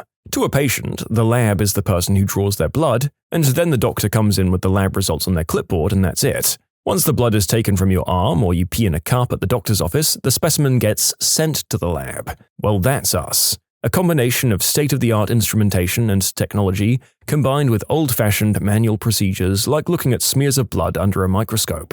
The results we generate tell the doctor if you had a heart attack, a septic, have blood cancer like leukemia, if you're diabetic, have Lyme disease or strep throat, among many other things. We learn about diseases and their symptoms and how to interpret the results we get from your blood to make sure your doctor gets accurate results to help diagnose you. 70% of information a doctor uses to give you a diagnosis comes from laboratory data. The field is aging. Large groups of employees are retiring, and there's very little drive for students to go into programs for this. Nursing programs are so well known, and rightfully so, that many people don't know all the other people involved in your hospital stay you never see, like radiology and respiratory therapy. Many people in the country don't even have programs in college to teach lab science, and national certification and licensure is required to be in the field. We sit for exams just like nurses. Nuclear engineers, reactor operators, and the like. Everyone there is old and in need of replacing as new generations of reactors come online. Please come and work for the US Postal Service. We're super understaffed, most employees are going to be eligible for retirement within the next couple of years, and it beats the hell out of any other job I've had. I make $22 an hour to be a cashier. I have really good health insurance, mediocre dental, it's still better than anywhere else I've found, and a kick-butt retirement account. I'm not going to be leaving the USPS until I can cash in that sweet, sweet pension money. What are the requirements you need? As far as I know, a high school education or GED. That's it. I'm a mail carrier though, and the requirements may differ. I also needed a good driving record. It's heavy work in the holidays, but the rest of the year it's fairly calm and easy. Plus, people give you presents and stuff to make up for the extra workload. The training is paid once you get there though, and after your probation period, it's pretty hard to get fired in an understaffed office, as long as you don't wreck anything. Pilots, aviation mechanics, and air traffic controllers. The industry is desperate. Well, the aviation industry isn't helping itself by keeping the total price of the courses required to become a commercial pilot up at a staggering amount. It's simply too expensive for the average person to find it worth investing in. Calibration technicians. If you know what a torque wrench and multimeter are and know how to use them, you're halfway in the door already. All the good jobs are on military installations, but I was pulling $30 an hour at a medical company doing calibrations for them. Social work, but we just don't make masochists like we used to. Commercial, print, and print marketing. People think it's a dying industry, but commercial packaging, think candy bar wrappers, cereal boxes, the cardboard tag package for literally any product, or direct mail flyers, coupons and stuff, and marketing collateral like printed shirts, caps, pens, and flash drives, or point-of-purchase displays like big box store signage, marketing displays, and cardboard pop-ups, random stuff like car and building wraps, they're all exploding. Sure, certain sectors of print are dying, like publication printing for magazines and newspapers and such, but it's still one of the 5 largest markets in the world. 3rd largest when I was in school, but not sure now. The average age of an operations rep is 55, and the average age of a sales rep is 57. People are aging out fast, and the big print companies are desperate for young talent, both on the blue-collar side of production and the white-collar side of management, logistic, analysis, and graphics. Technical glass blowing. All kinds of researchers need this, but the number of people that can do it is very small. The last guy we had at my university to do this made over $80K. My favorite part of being in the UNL science building was watching their glassmaker blow glass. He made it look so beautiful and effortless to make things for the labs. I love it when art and technical skills collide. You know what? With most of these I've been able to at least think, oh, that makes sense, but this one I'm kind of surprised by. I can't find many promising wage specifics in my Google searching, but it seems like there's at least no shortage of jobs if you look in the right places. Printed circuit board designer. During the 90s, those jobs mostly got outsourced to places like India, Singapore, and the Philippines. The problem is you really need at least a couple of PCB designers to locally coordinate with the offshore teams, and a lot of people in those positions are getting close to retirement age. The care industry is in desperate need for employees. However, the typical industry perceives carers as unskilled and lazy, and care as a last resort for those who can't do anything else. These people are caring for people at the final stages of their lives, usually. In other societies, this is such an important role, but people turn their nose up at it, and carers are looked down on and severely underpaid and undervalued in the US. Yes, there is technology that can help, but it can never replace the desperately needed human contact that people crave when they rarely see someone else for days at a time. COBOL programmers. Okay, so it's not necessarily a good career, but there are still lots of old, reliable systems out there running on COBOL and Fortran and the likes. We even still have some RPG programs on our mainframe. There's a big need, and almost everyone who worked with it back in the 70s, 80s, and 90s is retired by now.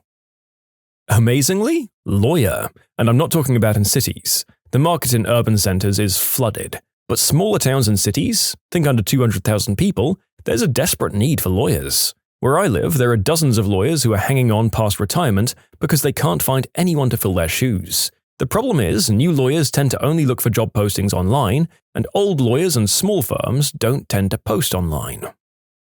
IRS jobs. The number of people who have one of these under 50 is extremely low. I mean, I'd be interested in one of these, but looking at the vacancies online, it seems you already have to be in the IRS to work at the IRS? It will open up. I work a government job, and all jobs are made available to current employees first before outsiders are brought in. It's bad when looking for a job, but great for advancement opportunities. You can submit your own stories to be featured here on the channel. The story submission link is in the description below. And if you want to listen to some vibey music in the background, check out easymode, also linked below, and subscribe. Spend a few minutes scrolling through this group of answers and you'll notice that damn near every skilled career out there has the same problem. Baby boomers hold all the senior positions and they are retiring and dying at a rapid pace. For Gen X and millennials, your time has come. It's time to seize the day. I mean, the problem is that baby boomers hold all the senior positions and continue to hold them forever until the fricking sun burns out. Manufacturing and industrial for sure. I'm a recruiter for skilled manufacturing, and there's a big skill gap. A lot of plants in my area are having difficulties replacing retirees with younger workers because the skills just aren't there. Luckily, a lot of companies are opening up to the idea of some training, which costs money, which lowers starting wages, so that has some downsides too. So we either have extremely experienced older candidates being offered a laughable starting rate, or younger candidates with too little experience to be offered the same starting rate. It's funny how manufacturing is on the rise, but at the same time stuck in this revolving door of too much or too little experience. As a side note, I've gained a new appreciation for blue-collar jobs once I began recruiting for them. Have you seen some of these mechanical or diagrammatic tests some factory applicants have to pass? Yikes, I think my head would explode if I had to take one of those. You know, some of these answers really reveal the demographic of people who comment on the internet. Everyone's spouting off about how college is a sham and they could have made so much money being a plumber. If you go to college, put in some genuine effort and don't pick a bad degree, you're gonna be fine. You'll work a cushy job making solid money, and if your complaint is that you're gonna rot away at your desk, go to the gym, you ungrateful bag of crap. People would kill to not be forced to put their body on the line every day. Also, if you actually look up earning statistics for plumbers and welders, it's not as high as everyone claims. The average salary of a plumber is about $50K, not in the $100 to $150K every Redditor and their grandpa is apparently making. It's hard work. Welding is hard work, and trades in general, guess what? They're hard work. All you people who claim that you'd rather do that than the help desk job you've bummed your way into wouldn't make it a whole year. I've done help desk, I've done heavy welding, and I've done auto mechanic work. I'll take help desk any day. You have so much more energy left at the end of your day to use to be productive. You can take classes, work out, teach yourself stuff. If you put in any amount of effort, you can move into a better role. Internet people are lazy and more content to crap on others than to put the work in to improve their situation. HVAC. This. I've seen HVAC guys working for a utility making $90K a year. Trucking, for sure. I work at a logistics company and there's definitely a shortage of drivers. Most of the drivers I encounter are in their 40s and 50s. Then again, autonomous driving vehicles are on the horizon, and it could be the direction the market shifts in. It's all supply and demand. OTR trucking is kind of a crappy job because you're always away from home, and you have to sleep in the back of a cab most days. If it paid more, I'm sure the supply of truckers would increase substantially. I mean, the pay isn't bad, but it's kind of stagnated compared to inflation. Watchmakers and clockmakers. The money is good and there are plenty of jobs out there, plus you get to work with beautiful things all day. Harder than a degree, but totally worth it. The trades: electrician, carpenter, machinist, plumber, and welder. Go to trade school for 2 years and $2,000. Get a job. For years, people told their kids they need to go to college so they get a good job, but these trades often have strong unions, good pay, consistent work, and now a labor shortage. You'll have very little debt, if any, and it can be a great move. I mean, trades seems to be the popular recommendation, but after seeing my neighbors, I really wouldn't advise it.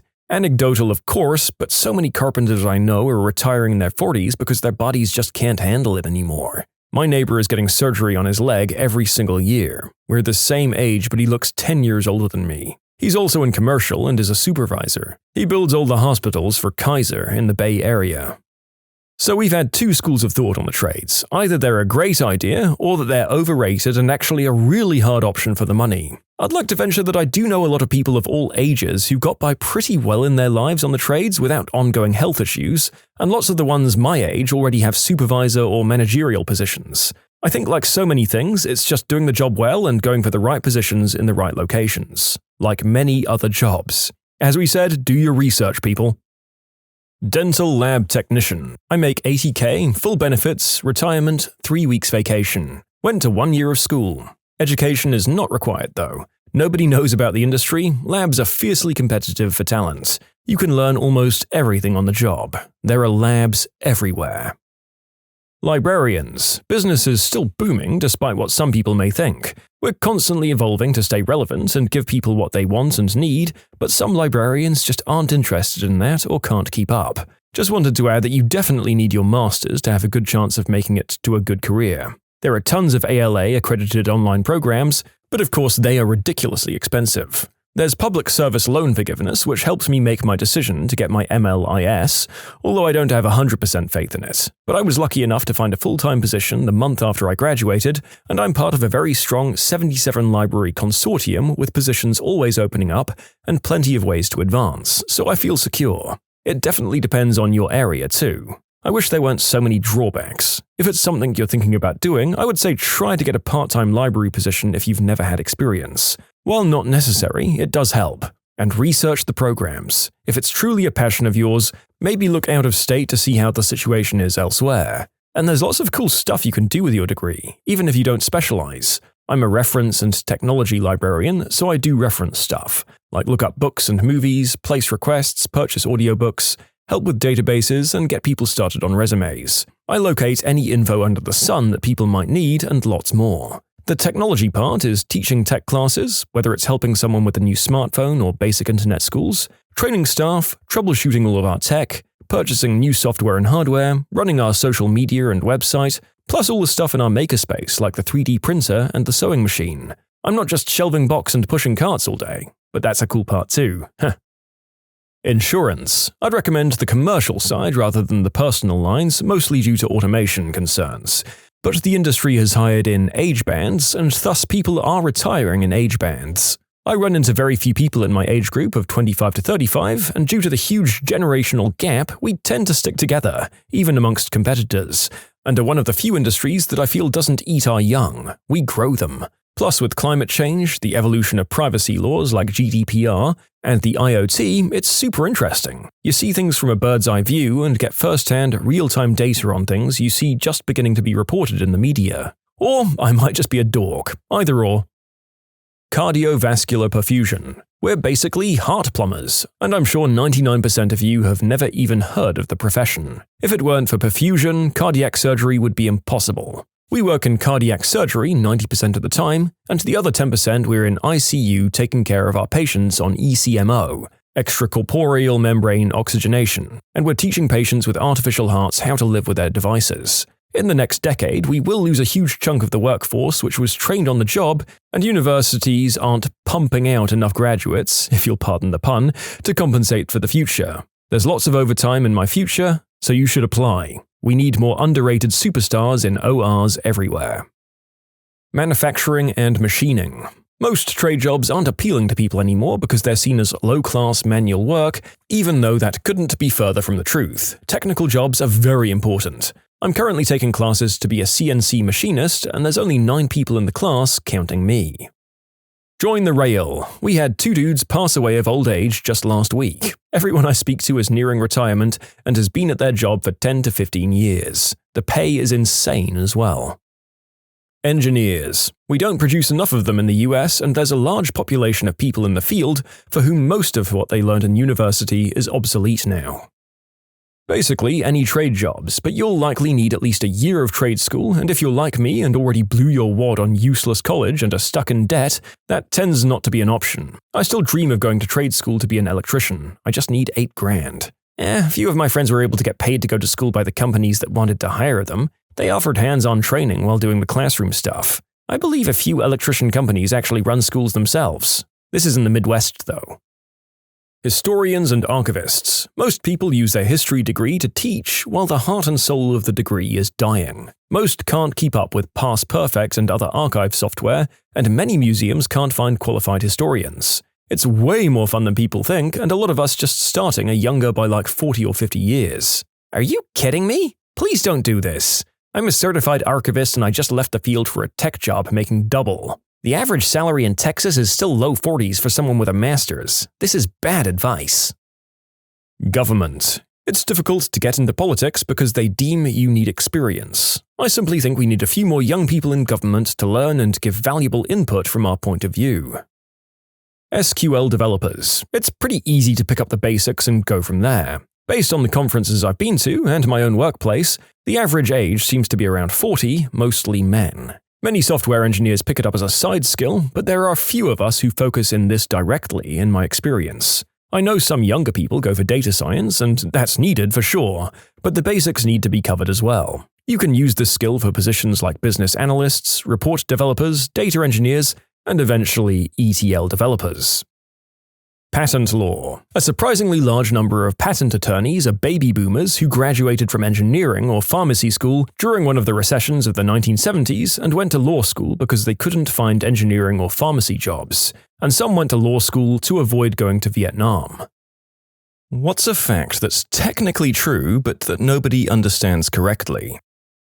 When people order a steak rare or very rare, the red fluid coming out of the meat is not actually blood. But somehow a lot of people think this is a packing fluid of some sort. It's a protein which happens to be red like blood. The real blood of the beef would be clotted at that point in time, so your rare steak is not actually bloody at all.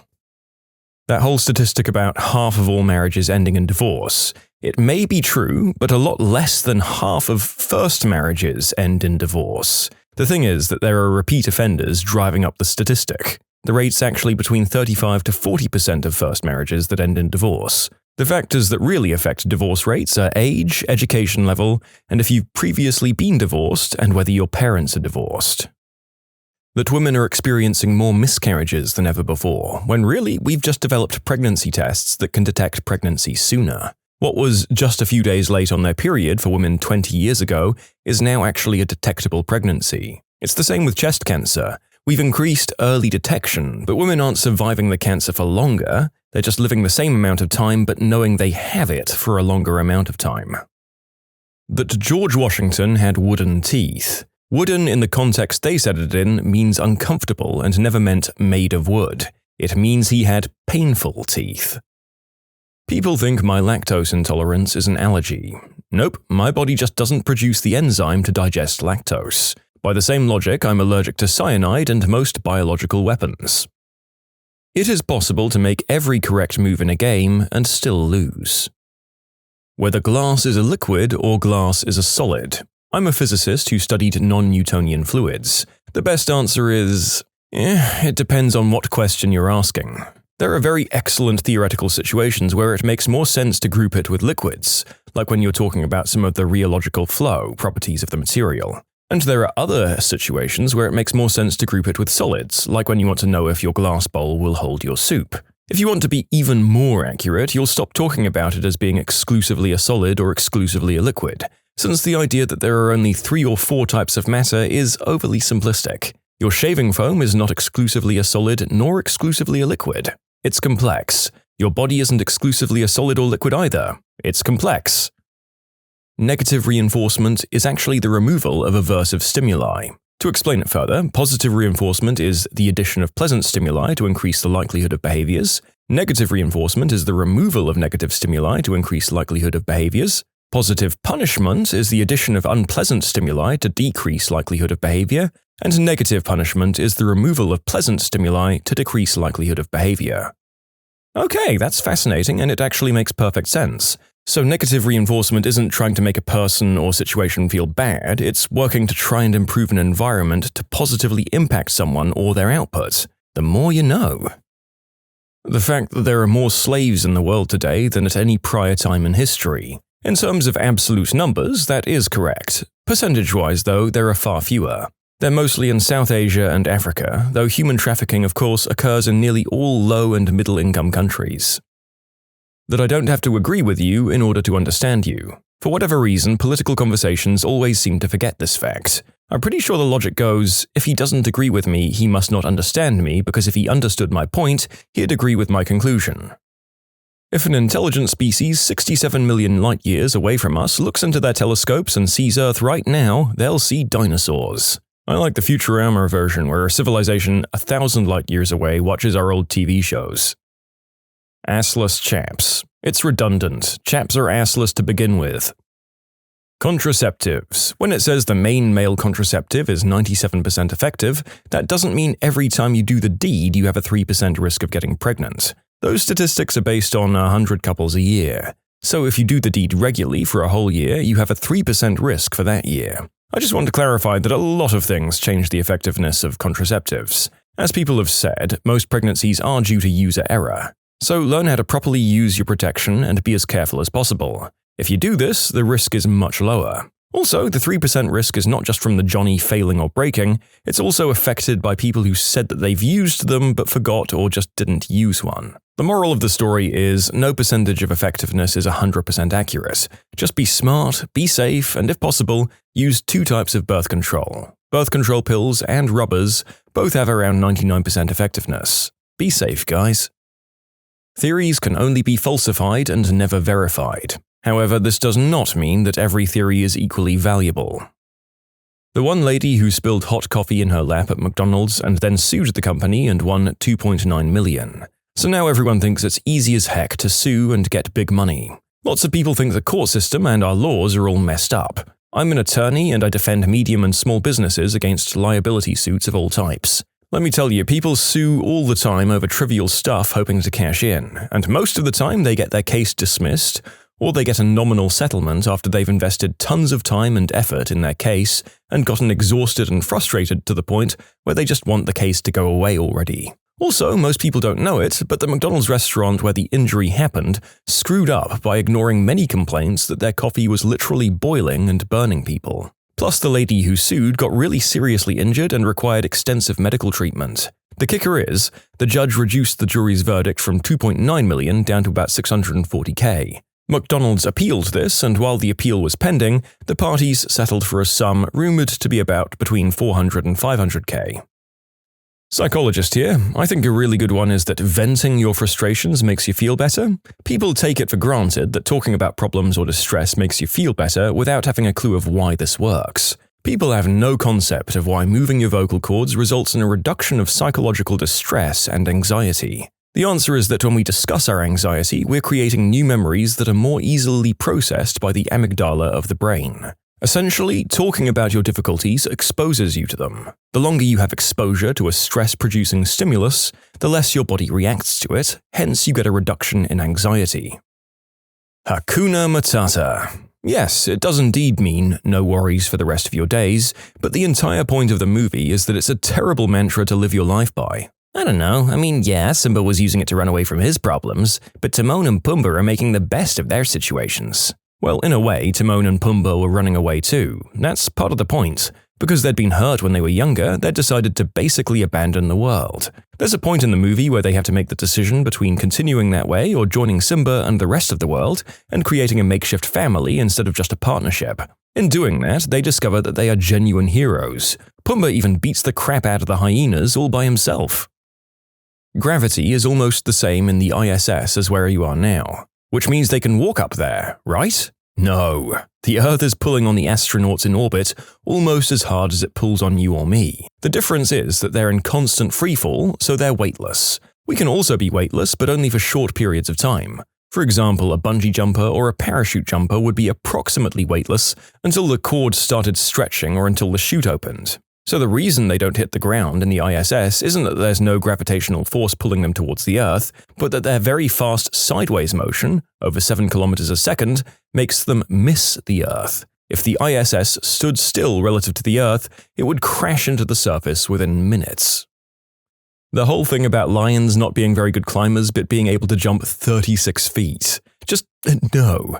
They can leap 36 feet, as in ford 36 feet. They don't jump 36 feet into the fricking sky. Do you know how terrifying that would be? The human race wouldn't have survived because we'd have all had heart attacks while still in Africa. 36 feet forward is still rather impressive, though the human long jump record is 29 feet, so that does bring it into perspective a bit. I will never not laugh at the idea of a lion soaring through the sky at the height of a 2-story building, because my god, that would take the apex predator to a whole new level. Move over, Ridley Scott's Alien, there'd be a new top of the food chain. The Immaculate Conception is a Catholic doctrine about how Mary was conceived, not about how Jesus was conceived in Mary. The doctrine regarding the conception of Jesus is called the Incarnation. Chicago isn't significantly more windy than any other big metropolitan cities like Boston, New York City, or Los Angeles. The term Windy City to describe Chicago was first popularized to describe the political climate in the late 19th century. Don't Mess with Texas was actually a clean-up litter campaign and not a "We're American, don't mess with us" campaign. Texan here? I had no idea people didn't know this. It's a Texas littering sign. As a lover, am I going to be disappointed if I visit Virginia? Well, actually, yes. The slogan "Virginia is for lovers" was created by the Martin Agency, based out of Richmond, who do the commercials for many large companies like Geico and Oreo. The original slogan was going to be "Virginia is for blank lovers," the blank being whatever region was promoting itself, like Virginia is for history lovers for Williamsburg, or Virginia is for mountain lovers for Western Virginia, or Virginia is for beach lovers for the beach. The idea behind all of that was that whatever you loved to do, Virginia had it, but the test groups thought it would be too long, so they shortened it to "Virginia is for lovers," and it's been misinterpreted ever since. I work as a software developer, but I don't know how to use all software applications that are available. Light is a wave and a particle. I've taken 2 years of university physics for engineers, over half of which was devoted to this concept, and while I understand that it's true, I still find it hard to comprehend. Life expectancy in the past being 30. The thing is, infant mortality rates were very, very high in a lot of eras, which brings the average age at time of death significantly lower. People definitely still lived till they were 70, and many people lived into their 50s. Dead babies are the cause of this misconception. You can submit your own stories to be featured here on the channel. The story submission link is in the description below, and if you want to listen to some vibey music in the background, check out easymode, also linked below, and subscribe. The right to free speech only protects you from legal repercussions. But don't you love it when people say something and scream bloody murder when they get social backlash, as if their freedom of speech should somehow protect them from your freedom of speech? A ridiculous extension of this is that people seem to think that freedom of speech equates to a right to be heard. I work at a newspaper. Every once in a while, someone will call in demanding we print something for them and citing their freedom of speech. I have a right for my story to be told. They never get it when we explain that we're not a state-run company and that it would be an infringement of our freedom of speech if we were forced to print something.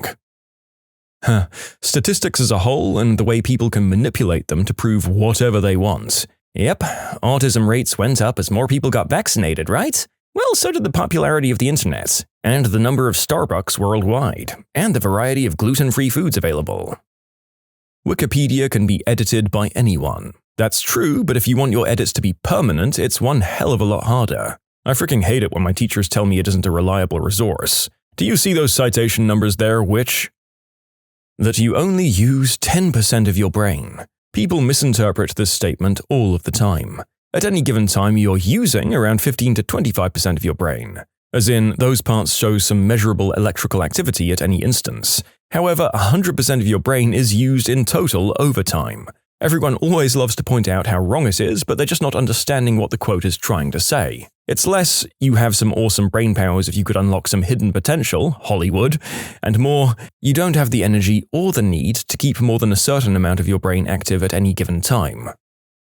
The US education system is terrible. It can't compete with systems like South Korea's. First off, I live in South Korea. Some of them go to high school at 7 and leave at midnight, and then go to private schools for a few hours before going home to sleep. Their younger generations also have horrible mental health statistics as a result. Second, the US education system isn't necessarily bad, it's that inner-city schools completely throw off the middle. The debate shouldn't be about the education system, but how we treat these low-income districts. Many people have told me I'm full of crap about Koreans going to school. Well, I've lived and worked here for 5 years in the education system, and I'm married to a Korean. She told me she typically slept for 3 hours at night during her senior year and went to school 7 days a week. That's about 10 years ago, and it's gotten worse since then. I posted on Facebook about how most of you don't believe me, and my friends who also live and work here are laughing their butts off. Evolution. People say they believe in evolution, but then say they don't understand why there are still monkeys. And they say monkeys too, not apes. Some people really need to pick up a book from time to time. 100% of all people die within 6 months of their birthday, except for some people born on February 29th. The Monty Hall problem. Sometimes I'm thinking about it and I get this brief feeling of eureka, but then it quickly fades and I wonder how the heck it makes sense. And then I start thinking about all the things I'd bring to Let's Make a Deal, like a hard-boiled egg and an abacus, and wool socks and a spatula and a deck of cards. I'd be ready for anything. And then I think about the time I was sick in grade 8 and I stayed home and ate a full bag of barbecue Fritos and then tickled my pickle to the Let's Make a Deal models. Okay, all that latter stuff aside, when the narrator first saw the Monty Hall problem on Brooklyn Nine-Nine, he had to go on an intense Google to have it explained to him. I guess to try and explain it succinctly, it makes sense if there are more doors. If you have a choice between your initial door or all of the remaining 5 doors, you'd pick the remaining ones, right? And once Monty Hall has opened 4 of those 5 doors, you're essentially choosing the section that contains the remaining probability outside the first door you chose. Honestly, just go and look at some diagrams. I'm aware that what I'm saying sounds just as confusing. There are so many people on Reddit that our inside jokes aren't really between a small group of people. A meme is not necessarily an animal advice-style image with text slapped on it. A meme is a cultural phenomenon that becomes viral. It can be an image, a saying, an idea, a joke, or anything really. 9 out of 10 times on Reddit, people are misusing the term. Almost all things can gain density when shifting from liquid to solid, but frozen water floats on liquid water. Now, I realize that most people who've gone through the modern education system are more likely to have a grasp of the crystal structure of water, but I also know that the general population doesn't have a solid grasp on the concept. Sure, people know that ice floats, but do they know why water is so weird? Do they know that at 4 degrees Celsius it's more dense than at 2 degrees or 6 degrees? I doubt it. Occam's razor doesn't say that the simplest explanation is usually the right one. It says that we shouldn't add unnecessary complexity to an explanation when a simpler one is sufficient, meaning you still need an explanation capable of fully explaining something even if the explanation is complex. Winnie the Pooh and Jack the Ripper have the same middle name. Coincidence? I think not. You don't get colds from being cold. Murphy's Law stating that anything that can go wrong will go wrong. For those who may still understand it wrong, Murphy's Law is most easily explained from a programming or product design point of view. It states that you can't leave loose ends that could mess up your product that have a minutely small chance of happening and just bank on them not happening. If there's a way for your program or product to be messed up by your hundreds of thousands of consumers, it will happen. So you have to fix it. The customer is always right doesn't mean that in every argument or problem the customer is always right. The phrase is in regards to the market, and the customer is right in determining the demand the market must in turn supply. That women in the USA are paid 80% of what men earn. A lot of people still misinterpret this statistic as meaning that similarly qualified women are paid 20% less than men for doing the same job. The 80% figure is actually based on aggregate wage data. In short, it compares all of the money earned by women in all jobs to all of the money earned by men in all jobs. There certainly is a persistent wage gap between women and men, but it's more like 5%. Shaving with a razor does not make your hair grow faster or thicker. Well, that's not so much something people misunderstand, it's just something people are wrong about. That 0.9 reoccurring is equal to 1. Not approximately, but rigorously 1. That evolution is the survival of the fittest. Fittest for that particular environment and set of circumstances, not necessarily advantageous of all environments and circumstances. Blood is thicker than water. It means that those who've shed blood together, like soldiers, form a stronger bond than that shared by brothers, who shared the waters of the womb. It's not even just soldiers, it essentially means that the bonds you choose to form, the blood of the bond, are stronger than the bonds you're born into, the water of the womb. Pretty much all the facts involved in the Malaysia Flight 370 situation. Journalists try and simplify things like how the ping locator works, and then people read it and think they know how things work. Karma. Especially in the West, people talk about karma as if it's a causal mechanism that makes good things happen to good people and bad things to bad people. That's not what it is. Nothing can happen because of karma. Karma is an observation, not a mechanism. Karma literally just means action. As a philosophical principle, it simply refers to the fact that your actions have consequences. Treating people well generally makes them treat you well. Harming people earns you enemies. There are no cosmic forces at work here, it's just people cooperating and competing. God damn it, Todd, yet another thing you messed up in Fallout. Go and think about what you've done in your mansion with your millions of dollars. The Eisenberg uncertainty principle. The simplest explanation of it, the act of observing a particle in fact changes it, has been so fricking preverted by some philosophers and almost all practitioners of holistic medicine, it's sickening. The uncertainty principle has been frequently confused with the observer effect, evidently even by its originator, Werner Heisenberg. The uncertainty principle in its standard form actually describes how precisely we may measure the position and momentum of a particle at the same time. If we increase the precision in measuring one quantity, we are forced to lose precision in measuring the other. An alternative version of the uncertainty principle, more in the spirit of an observer effect, fully accounts for the disturbance the observer has on a system and the error incurred, although this is not how the term uncertainty principle is most commonly used in practice. Q-tips aren't meant for your damn ears. Correlation does not imply causation. This phrase should be written in stone in every school of the universe. Nobody getting that, especially in the media, is really something that can lead people to make very stupid choices. That all words are made-up words. All words are created by humans, yes, but they also have an agreed meaning in the community. Made up as in nonsense words have no agreed meaning in the community and often bear little resemblance to any pre-existing words in the speaker's native language. That the fricking saying is, "I couldn't care less." God damn it, America. The universe is expanding, but very few understand that it's happening at an accelerating rate, and nobody understands why. ADHD is a real disability, and it's also overdiagnosed. That doesn't mean it doesn't exist. The Pledge of Allegiance didn't have "under God" until the Red Scare in 1954. America was founded on the principle of religious freedom, not as a Christian nation. I live in the Bible Belt, so this is misunderstood by just about everybody down here. That hot water can freeze faster than cold water.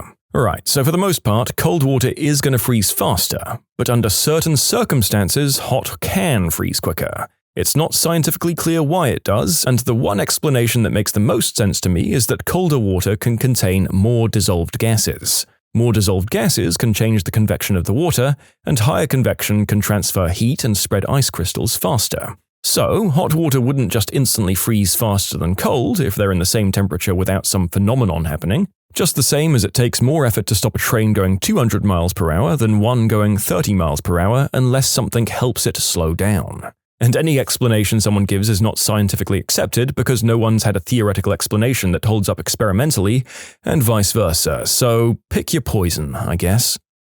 What was the incident at your workplace? When I was 17, I worked the egg grill at a big university cafeteria. The grease, oil, and residue from cooking thousands of eggs each weekend would fall into a channel and drain into a removable metal trap about as long as my leg. Each night we'd remove the trap, dump it, and put it back again. Sometimes we'd rinse it too. Anyway, as a new employee, I was overly eager to please everyone. I cleaned the trap with scalding hot water and tried to get it as clean as possible. That's when I noticed the trap felt heavier than it ought to be. It was only partially filling up because at least 2/3 of it was filled with some sort of, blockage. So I started banging the trap.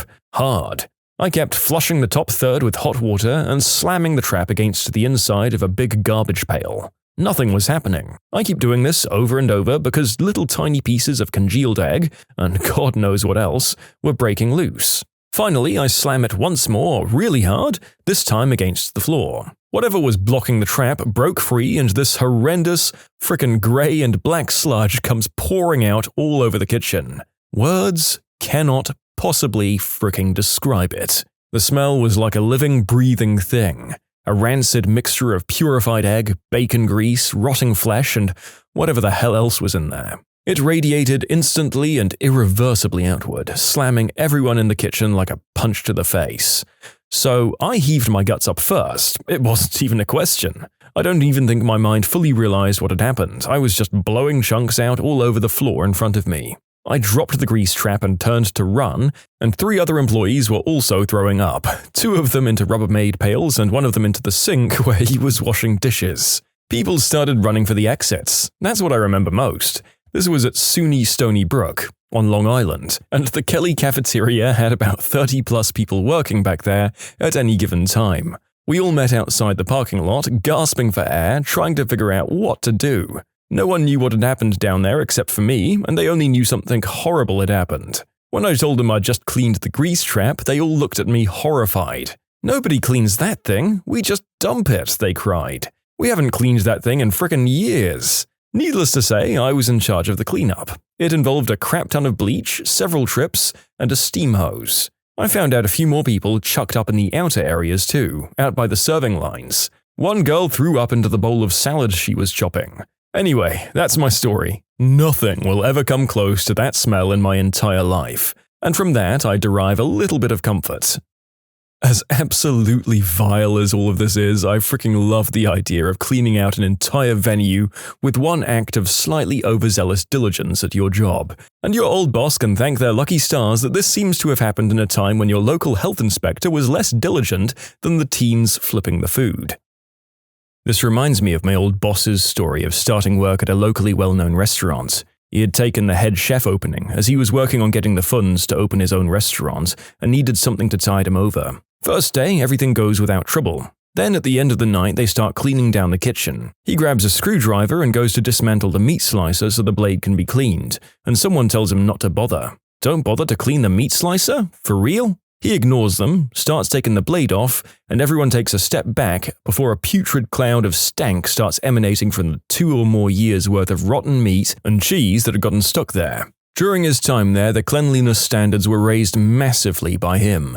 But after he'd left and opened his restaurant, we had a chef join us from the other place, and he reported it to have gone to crap again since the boss left. Used to work in a cinema, there was a drunk guy being pretty loud and aggressive. There was a big guy sat in front of him who got a little annoyed. That big guy dragged him out of the screening. I think him and his wife left afterwards and demanded a refund. I work at a boarding kennel, and one day one of the dogs got out. It rarely happens, but it does happen occasionally. We all chased this dog for about an hour until they sent me back to the kennel in case someone showed up there while they were trying to capture it. I go back and I see about 30 minutes later that there's a traffic jam on the highway and there's a camera showing 3 people chasing a dog there. It was something straight out of the cartoons. All that was missing was the yakety sax music. Last week, someone accidentally sent an email intended for like 4 people to 8,800 people, pretty much the entire building. This triggered tons of people replying saying, "This isn't for me, take me off this email," which then evolved into tons of people emailing, "Quit replying all, everyone," which then turned into people sending memes making fun of the entire ordeal. In about an hour, I received 216 emails. 216 emails to 8,800 people is something like 1.9 million emails, not including actual work emails outside of this. All of this our email server had to process in an hour. A guy named Greg was one of the first to respond to the email explosion, and he had this little picture icon thing of a Jeep in his email signature, which consequently was on nearly every email from then on.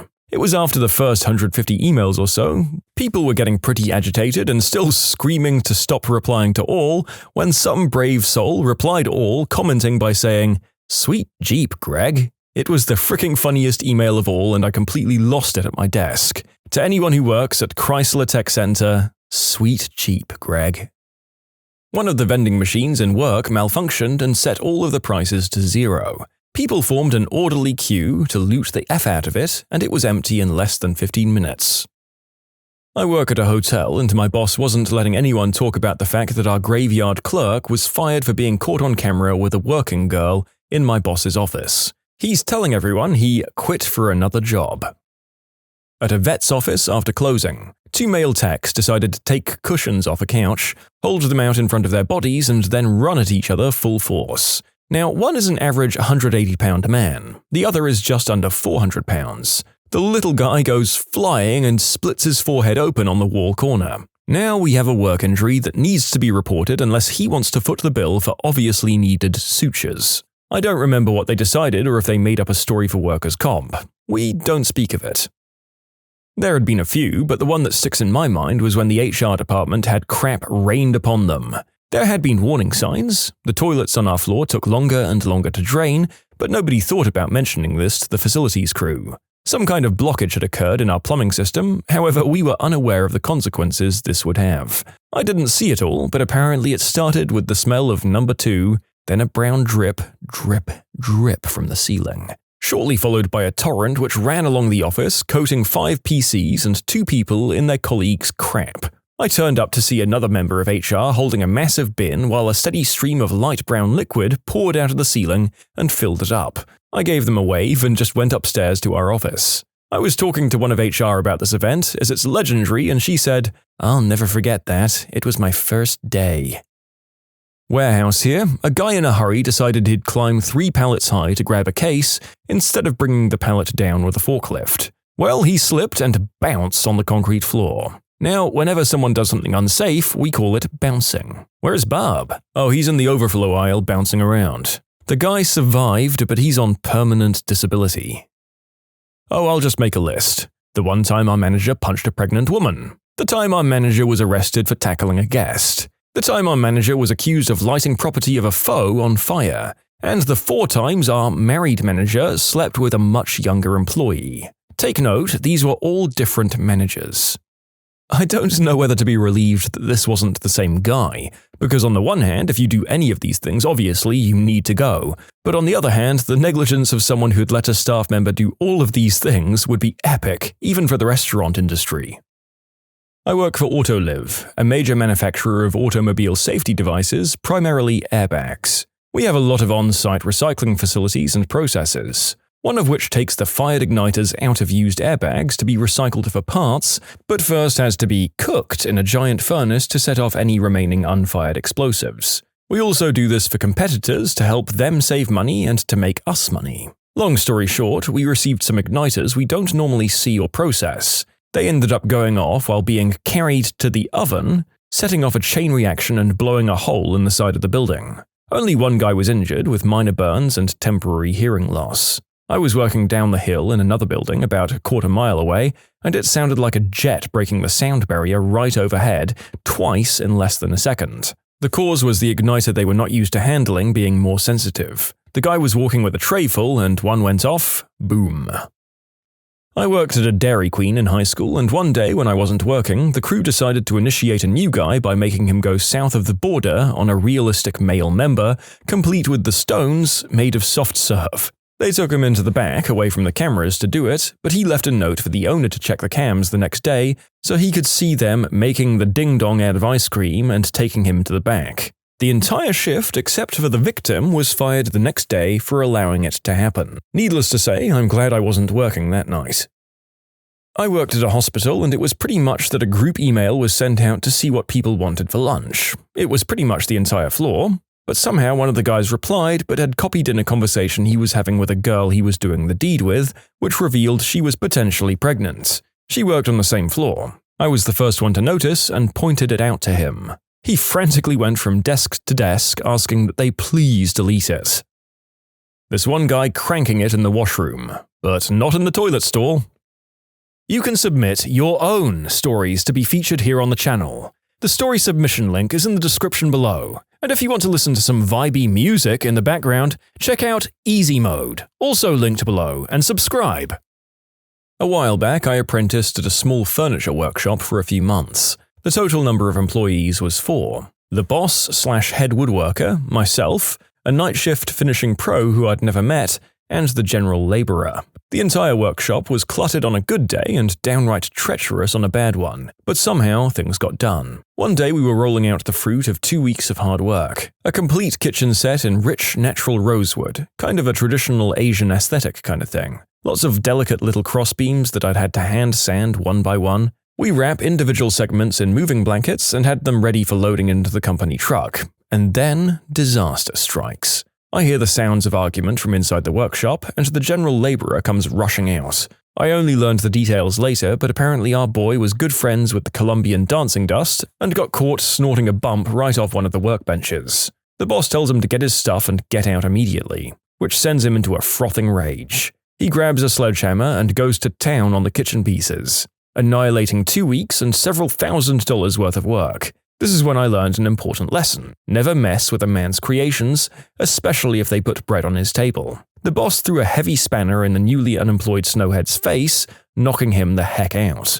That was around the time I realized woodworking might not be for me after all. I only stayed around long enough to finish remaking the kitchen set and for the boss to find a replacement for me. Well, that was that one day one of the network guys was chatting up one of the female ops in the data center. He put his hand out to lean on a post and hit the emergency power cutoff switch. No, we didn't have a cover on it at the time. The data center goes dark. Attempts to turn power back on and fried the UPS. 8 hours later, the UPS was bypassed and we got systems back up and running. I used to work at McDonald's, and one time we had a girl cleaning above the deep frying vats with a cloth. There were lots of oil splashes up into the stainless steel. Anyway, she dropped the cloth into the vat and without thinking reached in and grabbed it. She deep fried her hand and now has permanent scarring and nerve damage. For those wondering, the skin kind of fell off, like when a snake sheds its skin, leaving raw red patches all over her hand. Someone, still unidentified, poisoned a female co-worker's soda with bleach and some still unidentified substance. She survived and is fine, but someone who I work with tried to kill a co-worker. Did she stay at that workplace? Because I really hope that either there were massive changes at that place or that she was moved to from-home work, because it's just crazy. What kind of compensation can you get from your co-worker trying to poison you? And what do you do if you don't know who did it?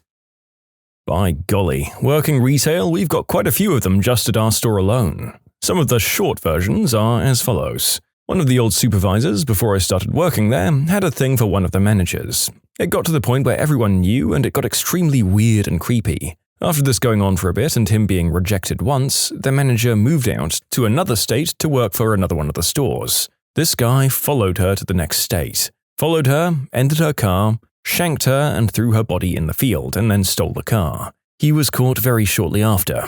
Another time there was a guy in the first week I started working there that was just not the sharpest knife in the drawer. He wasn't a bad guy, just a tad sleazy and not bright. So, one day his girlfriend asks him if he wants to go swimming because she was going very shortly. He was not even midway through the shift at this point, and in his mind he begins thinking of what he can do to go home. Instead of just saying he isn't feeling well or finishing the gosh darn shift, he thinks, hey, maybe if I line the bathroom in toilet paper and light it up, I can go home. So that's what he does. He lights the bathroom on fire. The alarm goes off, all the employees and customers are confused at this point and start to leave. Then our almighty Lord and Savior store manager comes and tells everyone it's a freaking drill and it's okay, while the bathroom is on fire, and he just proceeds to turn off the alarm. Well, when the fire and police departments start showing up, he gets torn a new butthole by the fire marshal, and then after a quick look on the cameras, lo and behold, Mr. Poolgoer was termed on the spot. Then there was the sad one. There's not much to it, again it was before my time, but an employee was super depressed and wanted to end things, so he decided the best place to go would be the stall in the men's bathroom. He didn't succeed though and has now thankfully gotten some help.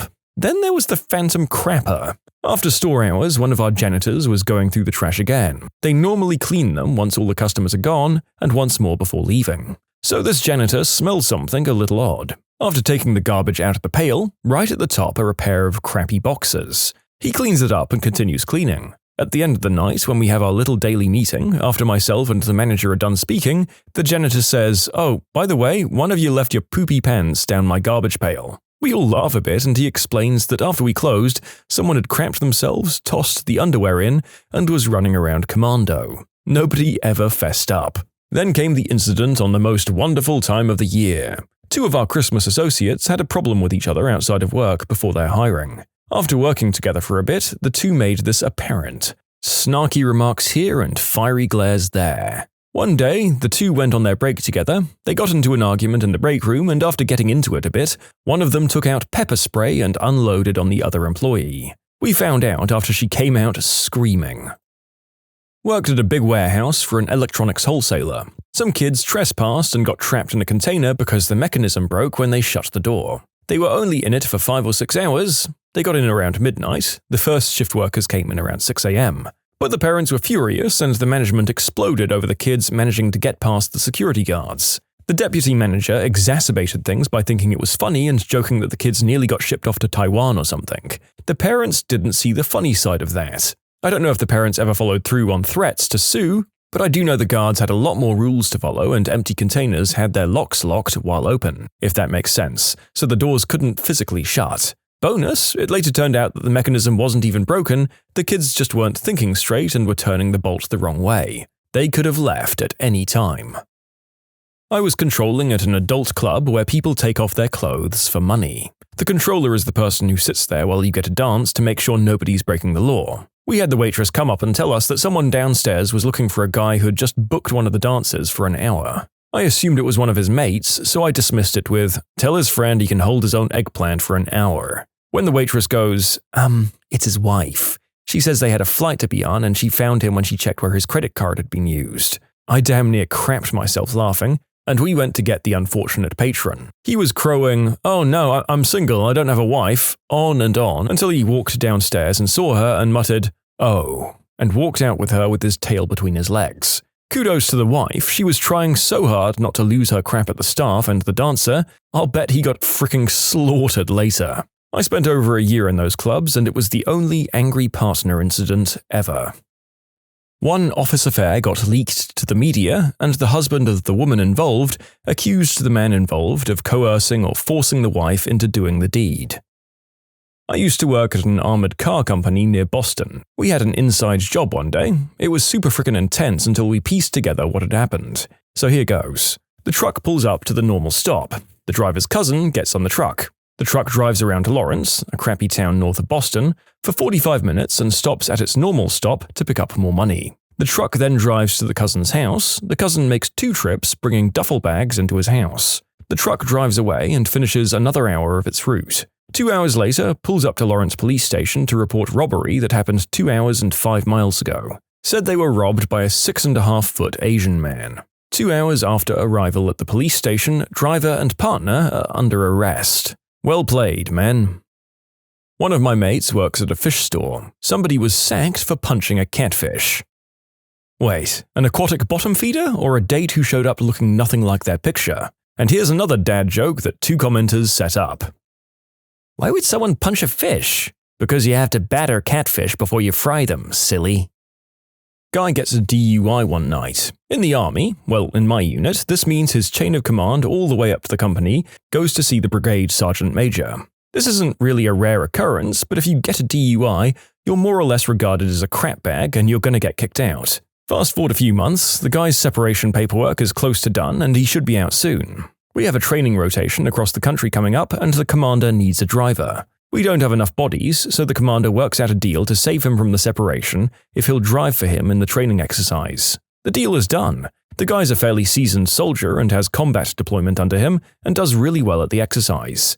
Even gets an award and people have changed their mind on him. The weekend after getting back from the training exercise, the guy drives drunk around post, drifting and drag racing and doing dumb crap in his Mustang. He loses control and drives through a fence and hits a particularly expensive military vehicle. The military police are called and arrive at the scene. They try and arrest him, but he sucker punches one in the jaw, breaking the guy's jaw and his hand. Another MP tackles him and he goes to jail. Same situation as the first paragraph happens again, and on Sunday night he's released from jail and he's told to show up Monday morning. He does not show up on Monday morning. His leadership goes to his barracks room. The place is ransacked. The guy went AWOL. They wait a few days. The guy updates his Facebook with his new location and pictures of him.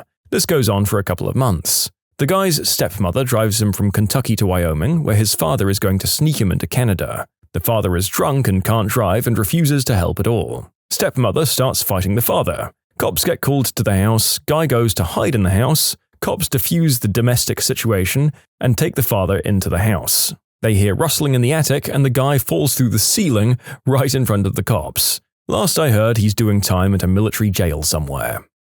What terrible fact did you not realize about your spouse until after you married them? My cousin found out her fiancé was cheating on her the night before the wedding. His response was, "This is how the world works, grow up." The only person she told was my sister, and she was too scared to cancel anything the day of. My sister didn't tell me until we'd left the area, probably a wise choice. I have a temper and the buff fiancé would probably have kicked my butt, so nobody could do anything. The marriage, thank God, only lasted about 2 months or so. The best part about it was my near-comatose grandmother hearing about it, getting out of her chair and saying, "I'm gonna kill that son of a witch." Got married to the wrong person when I was way too naive and inexperienced. Found out after we'd got divorced that he'd been doing the deed with his stepmom since he was 15. My ex-wife was bipolar with tendencies towards not wanting to be alive anymore. When we fought, it got progressively worse until she started threatening to delete herself over just about anything. I divorced her 4 years ago. She finally went through with her threats a few years after that. I feel a tremendous amount of guilt, even though I might not have been able to change what seemed like the inevitable. As unenthusiastic as he was about doing the deed, he hated himself enough to screw anyone else who'd tell him he was a great guy. He was bad with money. Imagine getting your paycheck, spending $60 on green herb, then buying a Nintendo Wii, maybe an Xbox, some games, not used, new games, maybe even a game that comes with night vision goggles. Then spending more money on yourself because, I work hard, I deserve to enjoy my paycheck. Imagine being 10 months behind on rent with your cable and cell phone turned off, being over $1,000 in debt to the gas and electric companies respectively. Do that for over a decade, never getting better. My rent has been on time for over a year now, my car payment is on time, my bills are paid and I can sleep at night. I have hardly any money left over, but I don't care, it's better this way. She has horrible hygiene habits, particularly oral hygiene. It's continued to deteriorate over the years. FML. As a recently married person, these comments are really depressing and I need to leave now. I was going to post something about how my wife leaves dirty dishes around and doesn't clean up after herself, but now I think I'm just going to go give her a hug. Perspective is one hell of a thing, isn't it? Yeah, maybe I need to come back and look at this when I think that my partner has sent me one too many cat stickers at any given moment. He was a lying, lazy, selfish slob who wanted a housekeeper and breadwinner combo. We didn't have the opportunity to live together before we got married. I didn't get to meet his family. He pretended to like everything I liked, and he wooed me with beautiful songs. He dropped all pretense after we married. He wanted to quit work so he could, quote, work on his music. Dude, you're good, but not that good, or that motivated. He wanted 2 bedrooms. Intimacy? I'll just go to your room and do my business. Business? Frick you, I'm out of here. In short, I fell for a honey-voiced pretender. You know, while we were dating, she seemed to be an industrious, independent woman. Now, all she wants to do is quit her job so she can sit at home, clean and cook for maybe an hour a day, and read raunchy vampire novels. Seriously. While I feel your pain, I'm honestly more angry about raunchy vampire novels being a genre these days. I keep asking my girlfriend if I can do this. She refuses me too. Those novels don't read themselves, you know. You know, my wife would probably say that it was my substance addiction. I hid it from her, and then about a year into our marriage, she found out. It was pretty messed up of me to hide something like that from her. She stayed with me when she could have left. We're as happy as we've ever been now, and I'm not living a lie anymore. Not me, but my brother. He and his ex-wife were living with her parents, trying to save money to buy a house. After 6 years or so, they should have had about 80 grand in the bank account that she had controlled. He looked one day and there was 7 grand in there. She was a closet gambler and peed away about 73 grand. He didn't even know their wedding was paid on credit cards. Of course, he knows now that he was not very smart to blindly trust her with their savings like that, and yes, they are divorced now. That she was way too immature to deal with real-life issues because she'd never had to deal with things on her own. She went from relying on her parents to working a dead-end job, eventually quitting that one too, and then to relying on me. The first 6 years were great, then crap hit the fan. It all went downhill from there. Well, my wife liked sausages. Lots of sausages. Sausages that didn't belong to me. Damn, this blew up. Just like those members in her face. Long story short, I was a bit of a doormat. She cheated on me about 8 times. Yes, 8. I just felt like I needed her. After I got over her leaving, I felt frickin' fabulous. I met my fiancé and I've never felt this happy before. So the story had a happy ending. Just like every guy my ex runs into gets. That despite him seeming like a modern man when I met him, washing his share of the dishes and cooking, and apparently liking me for being a non-traditional, non-housewifely woman, that was just his courtship personality. As soon as we got married and bought an apartment, we'd lived together for a year before marriage, he suddenly revealed that he expected me to do far more of the housework than him, although we both worked the same hours, and he'd bully me into accepting all of his decisions about everything, and get angry if I ever disagreed with him. When I finally left him, he said, "How can you not be happy with me? I never hit you," which to me kind of said it all. My husband started out with the fantasy of wife swapping. We talked about it often. I wasn't really into it, but he persisted. He told me I was boring and we needed to spice things up. He went on websites and chatted up other couples. Fast forward a couple of years, he put undressed pictures of me on AFF. used my real name, chatted up guys all the time telling me that I was good in bed, even though I was, quote, too curvy. This went on and I had zero self-confidence left. I'm finally leaving him, but the only reason I'm still alive is that I have a son, and I don't want him to grow up thinking about women the way his father does. My wife and I got married after knowing each other for 5 months. I found out pretty quick that she was insanely jealous. I literally couldn't turn my head without her coming unglued. It didn't help that I was something of a pig. The good news is we worked it out and are still happily married almost 39 years now. She is still the most beautiful woman I've ever met and is my best friend as well as my wife. 3 kids and 7 grandkids as well. People can change if you give them the chance. It kind of feels as though his wife came into the room at the end of his first paragraph. When my brother married, he discovered that my sister-in-law likes to clean. A lot. She found out that my brother is extremely messy and is grouchy all the time, not just when he's hungry. But they're actually happy. Now she's a little bit less obsessed with cleaning everything, and he is much cleaner. That he has severe anger issues and goes all Jekyll and Hyde on me regularly. I've told him that he needs to seek help or we'll need to go to counseling together, and he's just refused both. I'm a mental health nurse, but he needs hardcore therapy beyond our 4 walls. This morning, he woke up because the cat was scratching the carpet. He proceeded to yell at me for 30 minutes, stomp around the house searching for the cat so he can skin her and hang her from a tree. I asked him several times to stop yelling. He said that I should be as upset as he is. And I wasn't. He put his ring on the dresser and is now sleeping downstairs. He wanted my rings back. They're sitting on the dresser next to his. The next move is his. I've told him his anger would be the end of us, and it seems like he's made his choice. Update, I wrote him a letter asking him to spend the day thinking about life without me. He called me and told me to give him his effing ring back. The last lines of my letter were, "I love you, I want to give you your ring back." Now he tells me that if I don't declaw the cat, then we're over. The cat is 9 years old. I think declawing is inhumane, and he knows that. I sarcastically responded, "You might as well just put her down." He said that was a good idea. I told him it's a terrible idea, and his values are messed up. Now I'm at work, and this will be a long day. In case any people were wondering how this relationship turned out, the username is married too soon. I tried to dig up some confirmation on whether this meant they'd finally finished things with their partner, but there was no solid confirmation outside the name. Well, I didn't marry too soon, but definitely too young and immature. He was as well. X and I married at 25. Life got tricky at 30 with our first kid. He'd been the driving force behind having kids, but didn't like how it changed his lifestyle. Second kid at 32. That kid was sadly born very sick and nearly didn't make it. My partner couldn't cope, and started having an affair with a woman at work. Within 18 months, he'd run off with her. He left me holding the bag with a disabled kid. He married that woman from work, and he's finally grown up now at the age of 46. They have an adopted kid, but also a full-time nanny and tons of household help and money. They don't have the daily life stresses we'd had. He's trying to be involved with our kids, but he's mostly just Uncle Daddy and buys them stuff. I'd have to say that I found out too late that I have anger issues I developed from the way my parents raised me, but thanks to my significant other, they're nearly gone. He was violent and controlling and just overall fricking insane.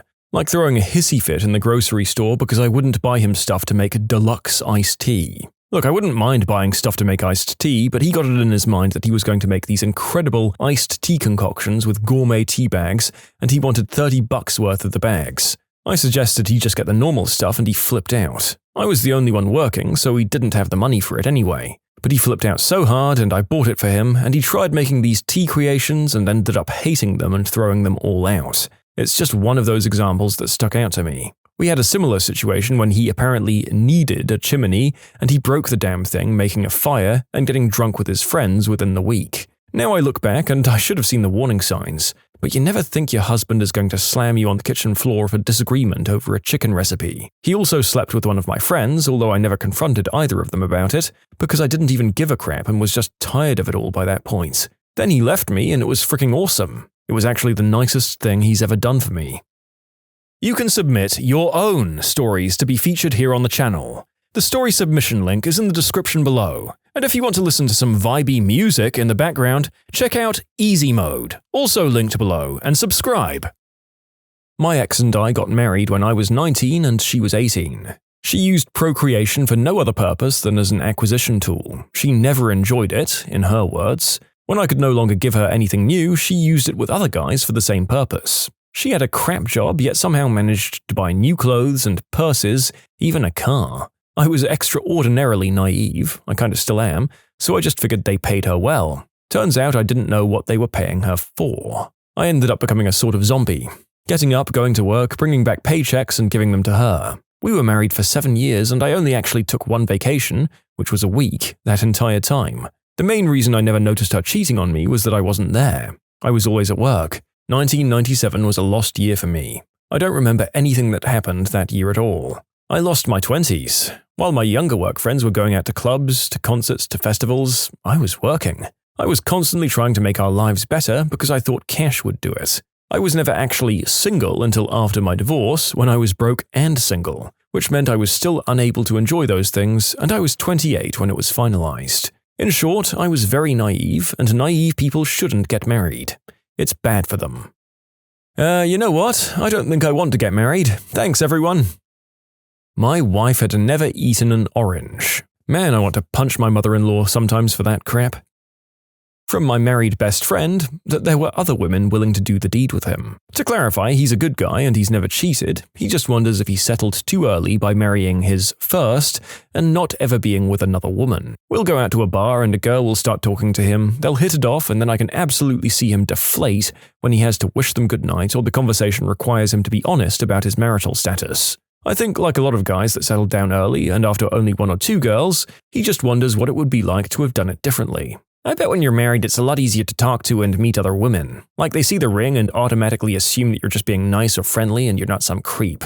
Am I wrong in that thinking? Well, it's true. If an old guy is talking to me and getting too friendly, I get creeped out. But if he has a wedding ring, somehow I assume he has kids and his friendliness is purely paternal, so I let my guard down. It's naive and it's gone against me sometimes, but that's the way it works. I don't know that we got married too soon. We'd been living together for 4 years, and so far we've been married for nearly 14. He presented himself as someone with goals, as someone who expected to make some money. I never expected nor wanted him to be the sole earner, but he earns literally nothing and has never bought in much. No big deal, really. We do have fun, we do the deed a lot, and we generally get along. The problem is we now have children, and he still refuses to work outside the home. In fact, since the children have been born, he's more stubborn than ever, saying his dad was always off on business trips, but he's going to be here with his kids. The problem with this is that I only make $11 and some change an hour. I have 2 little preschool-age kids. He quit his job after the first one was born, and due to me being laid off mid-pregnancy, I'd switched to his health insurance. So that was gone. So I basically work, sometimes even overtime if I can get it, and have to scrounge for SNAP and Medicaid, which I personally find quite humiliating. There's rarely ever dinner ready when I get home, the house is a mess, and he's always yelling at the kids. Yelling at me. Breaking stuff when he's mad. He kicked 2 holes in a door, put a hole in one wall, and ripped the trim off the corner of one wall so far. He's often yelling and literally crying with tears that no one appreciates him. We put the kids to bed around 8 p.m. and he yells at them to go back to sleep when they wake up at 8:30 in the morning. That's 12 frickin' hours. They don't need to sleep anymore. He stays up until 4 a.m. playing video games, then wants everyone to have sympathy and walk around on eggshells because he's tired. Go the frick to bed earlier or suck it up in the morning and stop acting like a gosh darn toddler. You have actual toddlers to take care of. In short, I married a childish man who behaves like a toddler. Presented himself as peaceful, mature, calm, and responsible. Isn't. Okay, yet another profile with very few updates on how things ended up after this pretty grim state of affairs. I will say that this man does not sound like he's doing well mentally, and that I would suspect that this is down to a lot more than him just being lazy. But you and the kids do deserve someone who contributes better than that and doesn't actively stop you from enjoying your lives. He's a completely different person around his very religious family. He talks down about me to his family to make himself look better. He hired his friend to ask my friends about any dirt they had on me. He lies, like a lot. He has anger issues. He's never physically hurt me, he's just been angry. Since his mother cleaned up after him, he doesn't do it himself, even now. He is super self-conscious. He cries easily, he hates me asking questions about his religion, and gets angry when I do. He talks way too much. He acts dumb when he's confronted about things. He spends money we don't have on things we don't need. He snores, although that's a new development. He puts cigarette butts in his pocket and never empties them when the laundry is done, leaving a wonderful smell that makes the clothes need to be re-washed again. He doesn't see the weirdness in having a conversation with anyone and everyone, everywhere, about things that do not need to be said to strangers. Like, I really don't think this random person standing behind us at Walmart gives a flying F about how you were raised and how many centimeters dilated I am when I was pregnant. Damn, why didn't I wait a bit longer? I will say that he's become a great dad. He wasn't at first. He'll admit that himself to people if the conversation comes up. He was jealous of all the attention my daughter was getting with the co-sleeping, feeding, and the colic baby. Also, I had some pretty bad anxiety that my child was going to die if I didn't have someone watching her while I slept, so I rarely slept, but he often slept more than 12 hours a day, which I thought was fine because he couldn't do much anyway, or at least I thought so at the time anyway. He isn't allowed to use any kind of physical discipline with her either. This took a lot of talking about to get him to understand that the Bible is bullcrap when it says, "Spare the rod, spoil the child." I will not stand for biblical raising of our child. She will not be going to a church or be learning about religion unless she asks about it. I do not want her to be scared into religion. This is where his family and I have our issues. Okay, thanks everyone. I'm not upset with my wife anymore. I'm going to go give her a big hug and tell her how much I love her. He didn't tell me that I was proposed to a week after he secretly slept with his old girlfriend to determine which one of us he preferred, and he decided that I'd likely put up with his crap more than she would. It wasn't love, as I was assured, it was merely convenience for him. I found out the day we divorced 16 frustrated, uncomprehending years and 3 bewildered but patient children later. Oh, is that why you treated me like a second-class citizen after the first couple of years, and why you never paid attention to the kids despite them being the 3 most considerate, smart, good-looking, talented kids anyone could hope for? Is that why you spent any extra money you made on your expensive hobbies?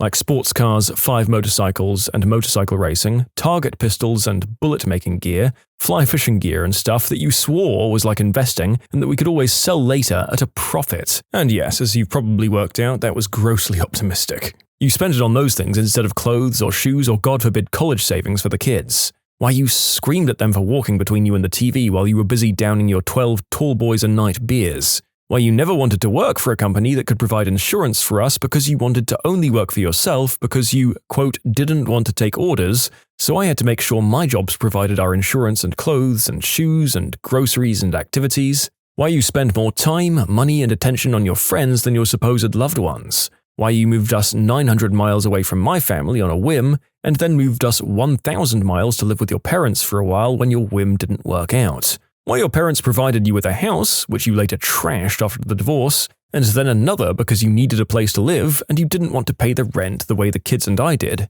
so you never paid your parents any rent or second mortgage payment or offered a dime toward property taxes because they evidently owed you a goddamn living. I'm glad you married the woman you left us for now, since she's stuck with you, but you could have saved us all a lot of problems if you had just been honest in the first place, you F-wad. I'm sorry for the rant, everyone, but I feel better now. Thanks for giving me a place to do so.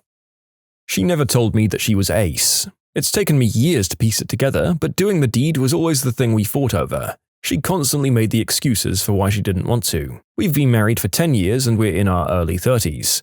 I have fibromyalgia and I'm unable to work, and she has an anxiety disorder. We're high school sweethearts, and through a lot of bad times and intimate living conditions, our communication has gotten better. I actually approached the topic with her last week and she was hesitant at first. After understanding what heteroromantic asexualism meant, she has a much better understanding of herself. He liked to do the deed with other men. I married a man I'd been dating for 3 months because on our second date he broke down and confided in me that he was dying of terminal leukemia. He said he wanted to make the most of his remaining months and marry me. Being 23 and dumb, I believed him without asking for any proof and said yes. My family all rallied behind me, believing him to be a dying man, and threw us an incredible wedding even though they barely knew the guy. He refused treatment, playing the "I want to die with dignity" card, and finally, after 4 months of marriage and no decline in his health, I confronted him. It was a lie, an elaborate lie. My husband is a sociopath and a pathological liar. I wish I'd known that. Alright, teachers, how did a substitute teacher wreck your class while you were gone? Okay, so when I was a substitute, I got a lot of requested jobs because the substitute pool was so poor. One such example given to me was a substitute who would just go to sleep. I barely believed it. Once I was teaching full-time, I had a sub come in for a day, and when I got back, my students told me that he told them to leave him alone, sat down, and went straight to sleep. And it's at that moment that I believed how poor the pool was. When I was in high school, I had a sub do this. We all left early except for a few kids. One of the kids told us later that when the sub woke up, he noticed that all the kids had left, looked at the remaining kids and asked them why they hadn't left yet. Great times.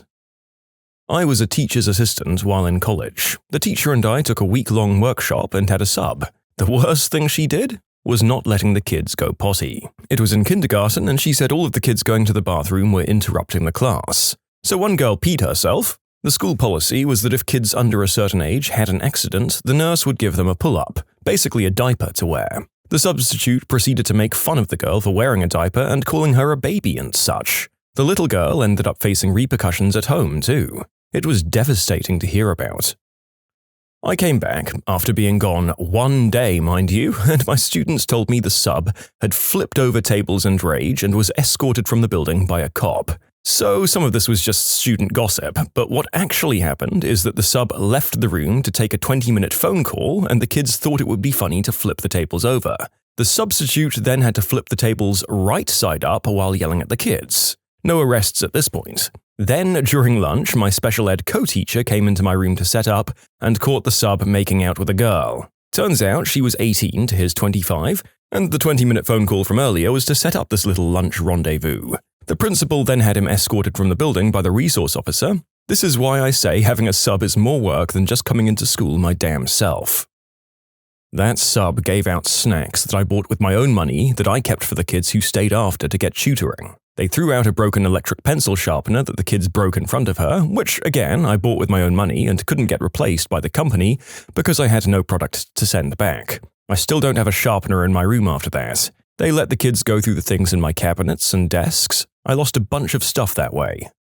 Okay, I'd always kind of grouped substitute and real teachers together in the respect I placed on them, but I guess that subs have this reputation. For the record, I'm certain there are many very dedicated and passionate subs out there as well. Didn't stop us from making their lives hell when I was in school. They asked a deaf kid to take off his hearing aids. The kid tried to tell her that he needs them to hear, but to her, they look like headphones. The same teacher cried when she was confronted by another teacher. She accused a student of stealing something that the aide had put away. This was a class that contained some pretty rough students, including one suspended multiple times for fighting and some gang members. So naturally, the sub decided to go after a sweet petite girl who had never caused trouble and was generally popular with her classmates. This set off the entire class, which is when the sub went ballistic and started throwing wild accusations and yelling at said students. Security eventually got called and took several students out. My first clue was when the sub got my cell phone number from the staff directory and went off for 20 or more minutes about how bad my students had been. This was followed up with an extremely long email and a 2-page written note on my desk, plus a concerned note from the admin about not having appropriate sub plans. She didn't follow them in the first place and decided to throw me under the bus. The next morning when I arrived at school, the students were waiting for me at the door. Once I got them calmed down enough to tell their side of the story, we had a discussion on how they could have handled the situation differently. I promised them to never get that sub again. On a related note, I had a good relationship with the said rough children because I treated them with respect and fairness. They usually behaved for me. As a side note, it's insane how easy it is to get even the most crazy of individuals like a normal human if you just treat them with a bit of decency and respect. I was homeless for a while, but I had this sort of immunity to getting targeted by bullies because 1, I was friends with everyone, and 2, if I had something, I shared it. So there was no point in wondering if I was hiding something, because I really wasn't.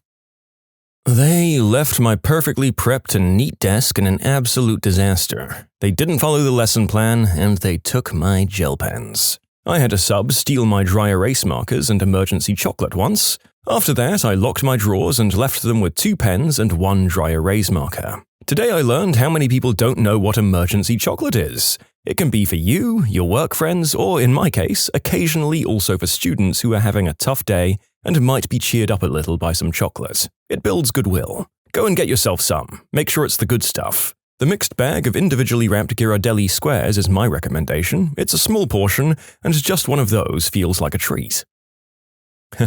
This happened to my colleague, but I was in the classroom next door. My colleague was showing Clash of the Titans at the end of the year, after a unit on ancient Greece.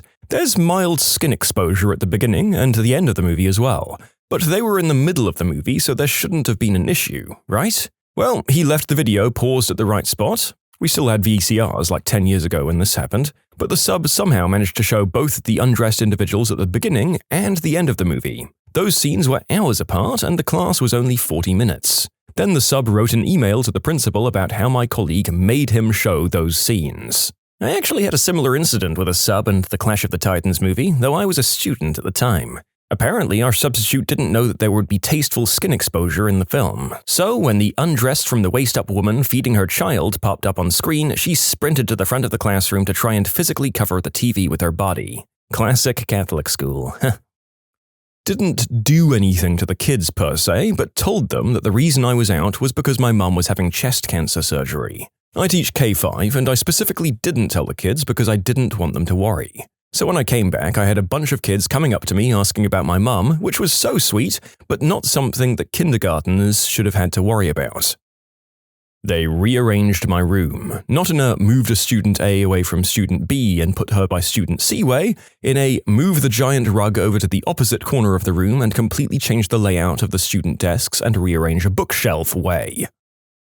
They lost more than half of my textbooks that I'd purchased myself, as well as textbooks that were school property. Administration just shrugged at this, until they found out the textbooks belonging to the school were around $120 each. They also lost all of the book assignments of 4 classes I asked them to collect so that I could correct those at home. It kinda sucked for the students who did put in a lot of work on them and didn't have digital copies. Also didn't teach anything that I asked him to because he didn't really like the subject matter. Also didn't bother grading. When I checked the grades he'd given out, there was only 1 grade and everyone was given 8 out of 10, even the students that weren't present in class. How do you manage to lose a bunch of textbooks from a classroom? I think you mean more like left with them in his bag. I've known a guy to do this as a substitute. He bragged about it on Facebook that he left with 30 textbooks that would have cost him £65 each. I reminded him while CCing in the school and the local police that what he did was theft, and he's no longer a teacher. She let the kids run wild and do whatever they wanted. They were first graders. I was out because my dad had died. Thank God my team realized what had happened, and everyone pulled together and cleaned the room and put it back together before I returned to work. The sub made the handicapped kid who has muscle, joint, and vision complications go grab his textbook from his homeroom. He's not completely helpless, but when it comes to heavy things, he does need help. His homeroom was halfway across campus, and the required book consisted of 5 large text volumes because they're specifically made for his poor vision. He can't wear glasses either due to complications. One of the kids offered to help because they're usually the one that goes and grabs it for him during normal class. But the sub yelled at him, saying he knows they're kind, and thought that they were just trying to get out of class. The sub told the kid he's not there to play games, and for the kid to quit it before he sends him off to the principal's office. Needless to say, the entire class was shocked. Classmate came back with another student from the homeroom requesting that next time the sub send someone else to grab the books because my classmate can't carry it by himself. When my usual teacher came back, we requested the sub not return because of what he said to us and did to that classmate. My teacher wrote an email to the principal about it, and that was the end of that. Well, in fairness to this admittedly pretty crazy sub, making up false duties and stating non-existent reasons to leave class are something that a lot of students do when they have a substitute. But yeah, they could have maybe checked around a bit to find out more, and their threats were way over the top. I'll also mention that we've exhausted most of the answers that we've had from actual teachers, so there will be a lot of student witness accounts going forward. In 9th grade, my Algebra 1 teacher had her baby early in the year, so she was gone till the last month or 2 of the school year. The sub was a former teacher, so you'd think she'd be a great sub. Nope. She hyper-focused on 3 or 4 out of the 28 students in class and just taught them while completely ignoring the rest of us. She'd pass out a worksheet, then go to her chosen few and never acknowledged us again until she dismissed us. Never checked homework, never even acknowledged us. If anyone outside of her favorite students raised their hands or spoke up, they were ignored. Which went about as well as you'd expect with a bunch of 14 or 15-year-olds. That class was just wild. The kids who actually stayed in the classroom anyway. It was the Wild West in there. I'm actually surprised we weren't reported or visited by teachers on the other side of us for how loud we were. After several months with this lady, the vice principal was walking around, randomly checking classrooms, and walked into our absolute crap show Algebra 1 class. He lost it. He yelled at us all to sit down and shut up, which she also didn't acknowledge, by the way. He demanded she leave and sat with us the rest of the period. We never saw her again and had maybe 6 or 7 different subs after her. 2 weeks after this, our regular teacher came back, and when she realized we had learned nothing, and the extent of how useless this lady had been, she started tearing up. I passed the classroom on the way to the bathroom during the next period, and I saw her sobbing at her desk. A friend of my mum's worked at the central office where they assigned or organized the substitute teachers, and that lady was permanently taken off the sub-list. You can submit your own stories to be featured here on the channel. The story submission link is in the description below, and if you want to listen to some vibey music in the background, check out easymode, also linked below, and subscribe. We had a substitute teacher in my high school French class show a movie that was straight-up softcore pornography, but tried to explain that since it was French, it was artistic. It was equally frustrating because while I wanted to see undressed women, I also couldn't stop reading the subtitles because I had to understand what they were saying. That teacher did not come back the next day. Every time my 8th grade history teacher was out, Mrs. Hostess would usually sub for him. Not sure why, because she subbed other classes too. But all of the incidents of note happened when she subbed for history. One, there happened to be a girl in the class who shared a name with an Irish folk song, and every time Mrs. Hostess took attendance, when she got to folk song girl, she sang the whole song. The whole thing.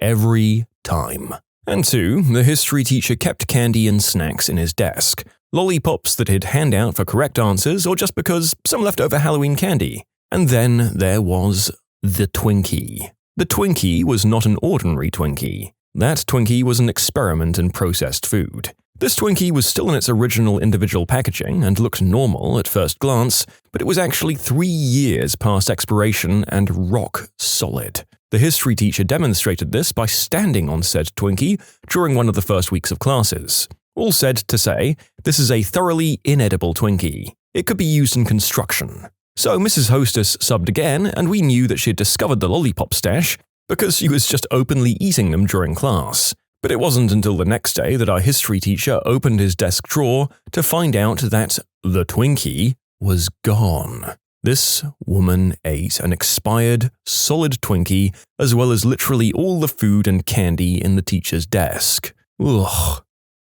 When I was back in the 4th grade, our teacher had a baby and was gone several weeks. The sub we had was an absolute witch. She had no patience for children, she'd yell at us for stupid stuff, ask us questions or give us homework that was way above our tiny little 4th grade brains, and then complain and call us stupid when literally none of the kids did well on said work. One girl decided to get smart with her one day, and the lady walks over and slaps the girl hard across the face, which of course sends the girl into a hysterical sobbing fit and says, "That's what your working girl of a mother should be doing more often." Being tiny, adorable 4th graders, we were all too afraid to tell anyone. We had to deal with that for 3 more weeks until the main teacher came back. I don't think kids these days would be silent about this. Back when I was a kid in the 80s and 90s, we knew our parents would assume we were lying or deserved it and side with the teachers. But these days there's a much stronger culture of kids knowing their rights and that adults can't touch them. A few of the periods I taught were co-teach classes where a percentage of the students in the class had special needs, but could work well enough in the general population classroom with assistance from a special education co-instructor. These classes were often very rewarding to teach, but one downside of teaching that population from a logistical standpoint is that I was often required to attend ARD meetings. Basically, every special ed student has a meeting about twice a year, sometimes more frequently depending on need, where administrators, teachers, counselors, parents and guardians, and the student themselves all get together to go over their status and review the various educational accommodations the student is receiving to determine what may or may not need to change to best suit their needs. I didn't have a problem with attending these meetings per se, but because they only take one period, and several teachers are rotating through various meetings over the course of the day, the school had devoted ARD subs who were more akin to babysitters than actual substitute educators. That means that during one period, heck can randomly break loose. One year, I had a tough student who had some serious attitude problems, but was a good person underneath it all, and with whom I'd done a lot of work to improve her engagement and interest in my class. About halfway through the year, I got called for an ARD meeting during a period I had with said student. In my absence of 45 minutes, the sub decided to pick a petty argument with my kid, who was rightfully offended but unwisely overreacted and escalated things to making threats and nearly coming to blows with the sub to where she ended up with in-school suspension for a while. Getting the story from all parties and witnesses involved later, It's pretty clear the sub was to blame, and the kid who I'd worked so hard with was back at square one. I eventually got her back on track, and she ended up with one of the highest grades in my class at the end of the year, but I could only imagine how much better she could have been without the setback and the amount of lost trust she had in adults. Back when I was a student, I had a sub decide my plans weren't good enough for her and went rogue. She decided to show my students videos of animals giving birth on YouTube. I taught English. On the one hand, that is truly screwed up. I think the only time that would be tangentially useful would be in a higher education veterinarian class of some sort, right? But on the other hand, I really want to hear the justification this lady gave when she was questioned about her educational decisions. Well, I'm a little late to the party, but here goes. I had a grade 1/2 class last year, and one student had diabetes. Let's call him Adam. So Adam had a cell phone that beeps when his blood sugar is too low or too high. It's connected to the monitor in his arm or hip.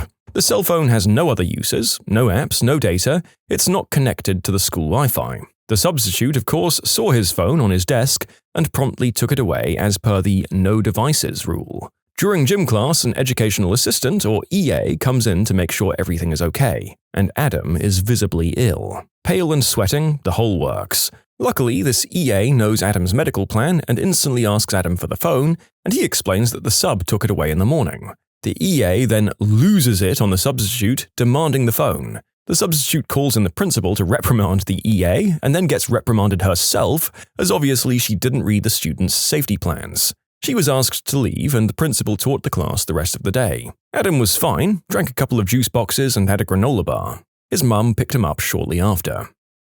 Two things come to mind. There was the one who told the black children they need to speak more clearly because people think black people are hard to understand. Then there was the one just sitting and playing on their phone while the class lost its mind. I'd left out eggs overnight that I was going to use in a science experiment the following day. I was out and thought nothing about it. I returned the following day and went looking for the eggs, only to find them missing. I asked a student where they'd gone, and I was informed that the substitute took the class to the special education kitchen, hard-boiled them, and then ate them. I went to talk to my AP and was informed that the sub had called in sick for her job for that day due to food poisoning. I had a cool Chinese lucky cat that went missing after I had a sub. My students said the sub seemed really intrigued by it, talked about it several times, and even moved it from the shelf where it sat and brought it over to my desk. And it was gone when I returned the next day. I had a sub who somehow allowed a last period class of freshmen to convince them that they weren't supposed to be working on the packet that I left for class, and which every other class that day had been working on. Reason given was because they had, quote, already finished it, and told him they were supposed to be watching a movie. So he went to the library to get the movie, leaving the class unattended, which promptly then broke out into a dance party involving dancing on the desks. My department's chair classroom was next door, but as she taught AP Government to seniors, she was able to leave them to come next door and try to figure out what the heck that noise was. Ah, no sub in the room. She calmed the class down and got them back into the seats and into the worksheets, called the principal, who met the sub on his way back from the library, and told him he could go home. My chair also found it would be appropriate to basically call me and blame me for this while I was sick at home. I don't teach anymore.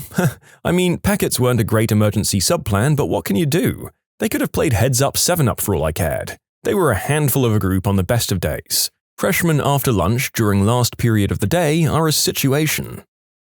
I vividly remember one incident of having a substitute in my kindergarten.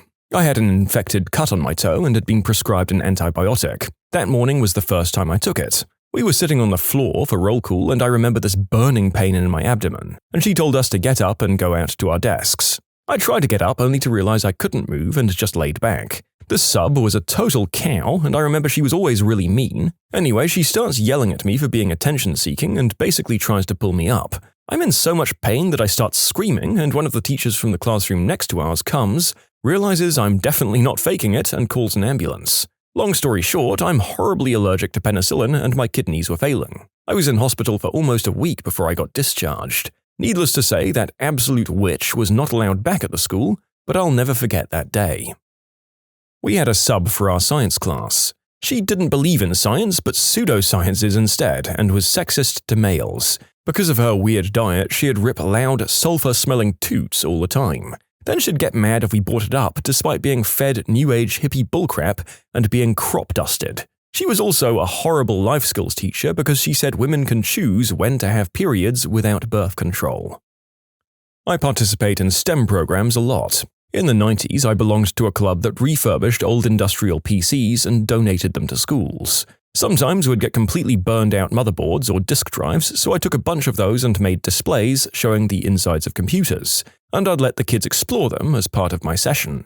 Then I'd dig out a couple of blown PCs and monitors, hand out the screwdrivers and let them rip them apart. Yes, I was always careful around the old tube monitors. Once they were done, I'd let them pick apart if they wanted to take it home. The younger kids especially loved this, and frequently I'd see some kids take home a hard drive controller or a graphics card like it was a real treasure. I even made the local news with my program. That's the thing about living in a small city. Eventually everyone makes the news. So one day I went to do my lesson at a high school, I think freshman or sophomore science class, and the class had a substitute and I had an appointment right after that session. So I told them I'd come back to pick up everything the next day. The kids could take whatever they wanted from the old PCs, but please put my displays aside in the cupboard. Next day I came by and all of my displays were still out and they were completely trashed. Worse yet, the sub's attitude was, well, kids'll be kids. That was the last session I did ever for that program. What's the most bullcrap-sounding alibi a cop got that actually turned out to be true? Cop here got a call of a domestic dispute that sounded very heated and a lot of banging was heard. Get to the scene and I can hear someone yelling and swearing and brawling. It does not sound good at all. Guy answers the door, shirt off and angry, but seems bewildered as to why the police have been called. He told me he was building IKEA furniture. That sounded like the most bullcrap thing ever. But we enter and see that there's new IKEA furniture half set up and no one else is home. Color me surprised. And no, I didn't help assemble the furniture. No one should assemble IKEA stuff while armed. I was driving with my fiancé and we went through a roadblock where they checked registration and oh crap. We get to the cops and they ask for ours. I'm sitting in the passenger seat. I open up the glove box and right there is a clear, unmarked baggie filled to the brim with catnip. I completely forgot that it was there and I just froze. Wide-eyed, I turned to look at the cop shining his light through my open window, and he's frozen too, just staring at this baggie with this look on his face like, really? I just started immediately professing, oh my god, I swear to god this is catnip, you can take it and smell it or test it or whatever, like I swear. And at this point it's just so ridiculous that I start cracking up. And the cop takes it and reasonably deduces that I'm telling the truth, and he starts laughing and calls his partner over and tells her what happened, and they both just cackled away for a minute and sent us on our way.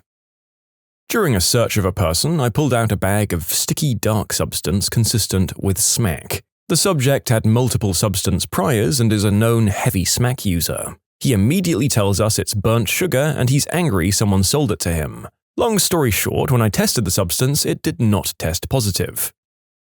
Former Maliciouscompliance here, look it up, it's a Dutch thing. Police, but also kinda military. We also had jurisdiction over the American soldiers stationed here. One day we got called over to a possible domestic dispute. We arrived at the house and the guy opened wearing only underwear. He told us he and his wife were role-playing. Of course, we didn't trust this and we asked to see his wife.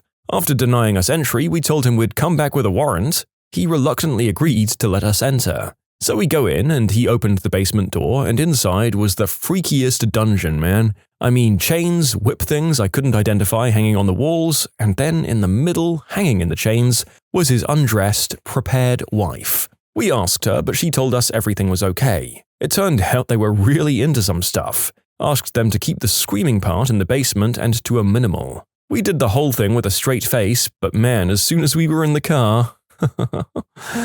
This cannot be the only time this has happened. I'm willing to stake my savings account on it. It's probably not even the only account of it in this video, although that I won't bet money on. I got pulled over for driving to school at 10 a.m. The cop wanted to know why I was skipping school. I explained that our little town girls basketball team just won state, and since the game was so far away, they let us start that day at 10:30 a.m.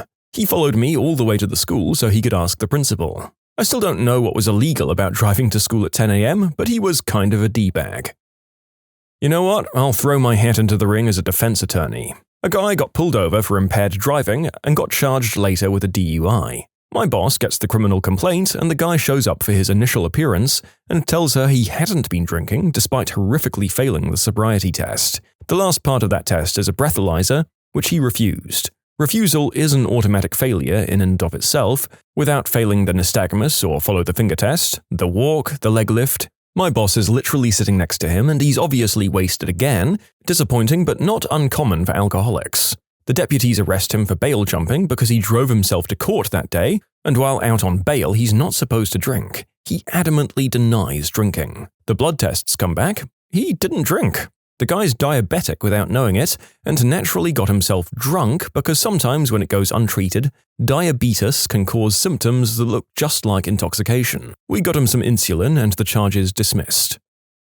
Okay, so I'm going to tell my story as the person behind the wheel. My uncle was divorcing his terrible wife. He was no saint himself, but definitely on the right side of their divorce. The wife was still on the paperwork to take their 2 kids out of the school, even though my uncle had temporary custody while the courts did their thing. She had previously threatened to take them both and just run away, so I don't know why she was still on the paperwork. On picture day that year, she showed up to the school and signed both of the kids out and disappeared. I was not involved in the crazy process of calling the cops and tracking the kids down, but I was pulled from school that day because I had my driver's license and could be an extra pair of hands. They managed to find the kids and they were turned over to my grandmother and mum, but my cousin was distraught that she had been missing picture day. It was her first time away from her terrible mother and she was finally allowed to be a cheerleader, which was a dream in her tiny eyes. So, me having my car and nothing else better to do, I offered to take her back to the school. My mum got the school to agree and to keep the person there a little longer, but it was going to be by the skin of our teeth that we'd make it as this was rural Oklahoma.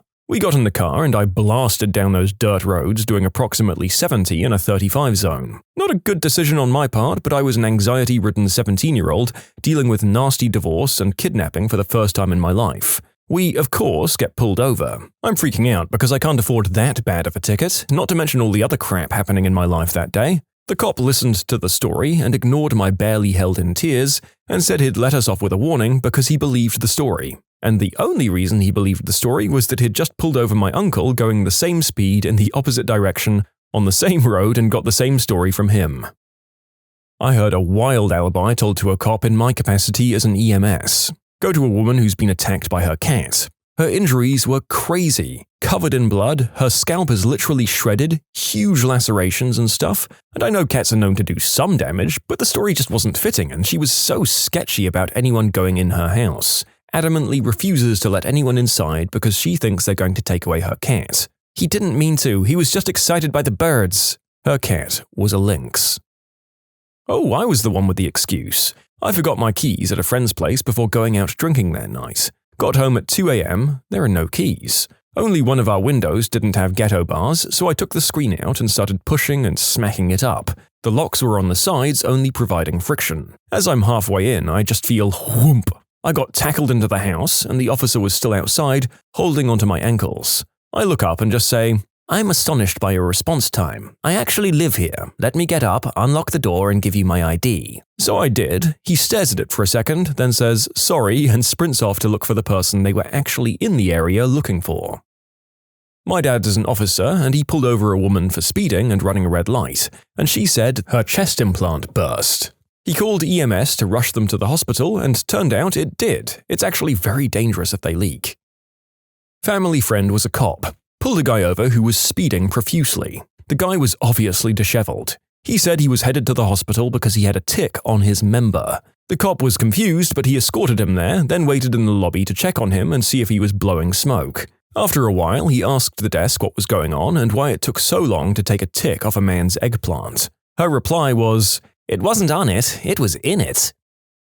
My dad was a cop, and my favorite story of his goes like this. He's a young cop in a rough neighborhood. It's so late that the stoplights are flashing red, meaning to treat it like a stop sign. Out of nowhere, this pink caddy goes rolling through the intersection. My dad pulls him over. A big black guy was driving. The caddy had a fur interior and dice in the mirror. A real pimp car, if you know what I mean. My dad goes, "Sir, do you know you ran that light back there?" And the guy says, "Officer, I do believe I got between the flashes." My dad was laughing so hard he had to let the guy go.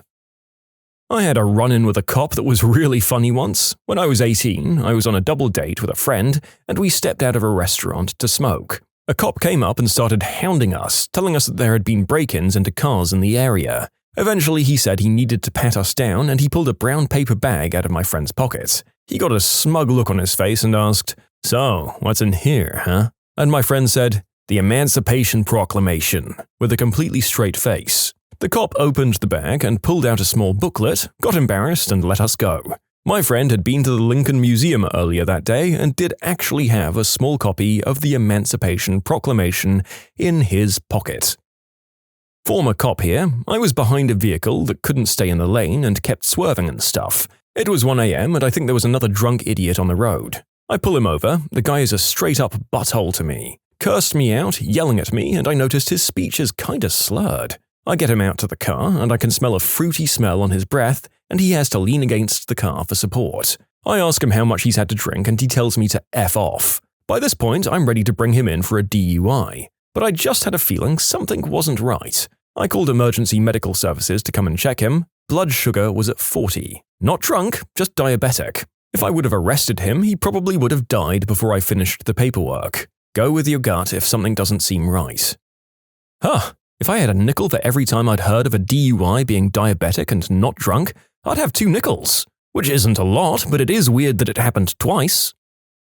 In high school, some of my buddies sold green herb, driving around in a car with a scale, baggies, and 2 to 4 ounces at any given time. One day, Tony and Eric decided to go to a really good taco stand for lunch in between deliveries. Eric is driving, they're making their way downtown when he starts laughing. He says, "Did you see that?" Tony says, "No, what?" "I'll turn around, you've got to see this." "Dude, don't get us pulled over, what the frick, chill." Eric makes a U-turn and turns down the street. Nothing there, so he stops in front of a random house to look around. Tony is perplexed. What the frick was it? Just drive. I saw a dude pushing a stroller with 2 wiener dogs in it. Tony says, "You're retarded." As soon as Eric starts driving again, a cop car pulls up behind them and lights them up. He walks up to the door. "What are you guys doing?"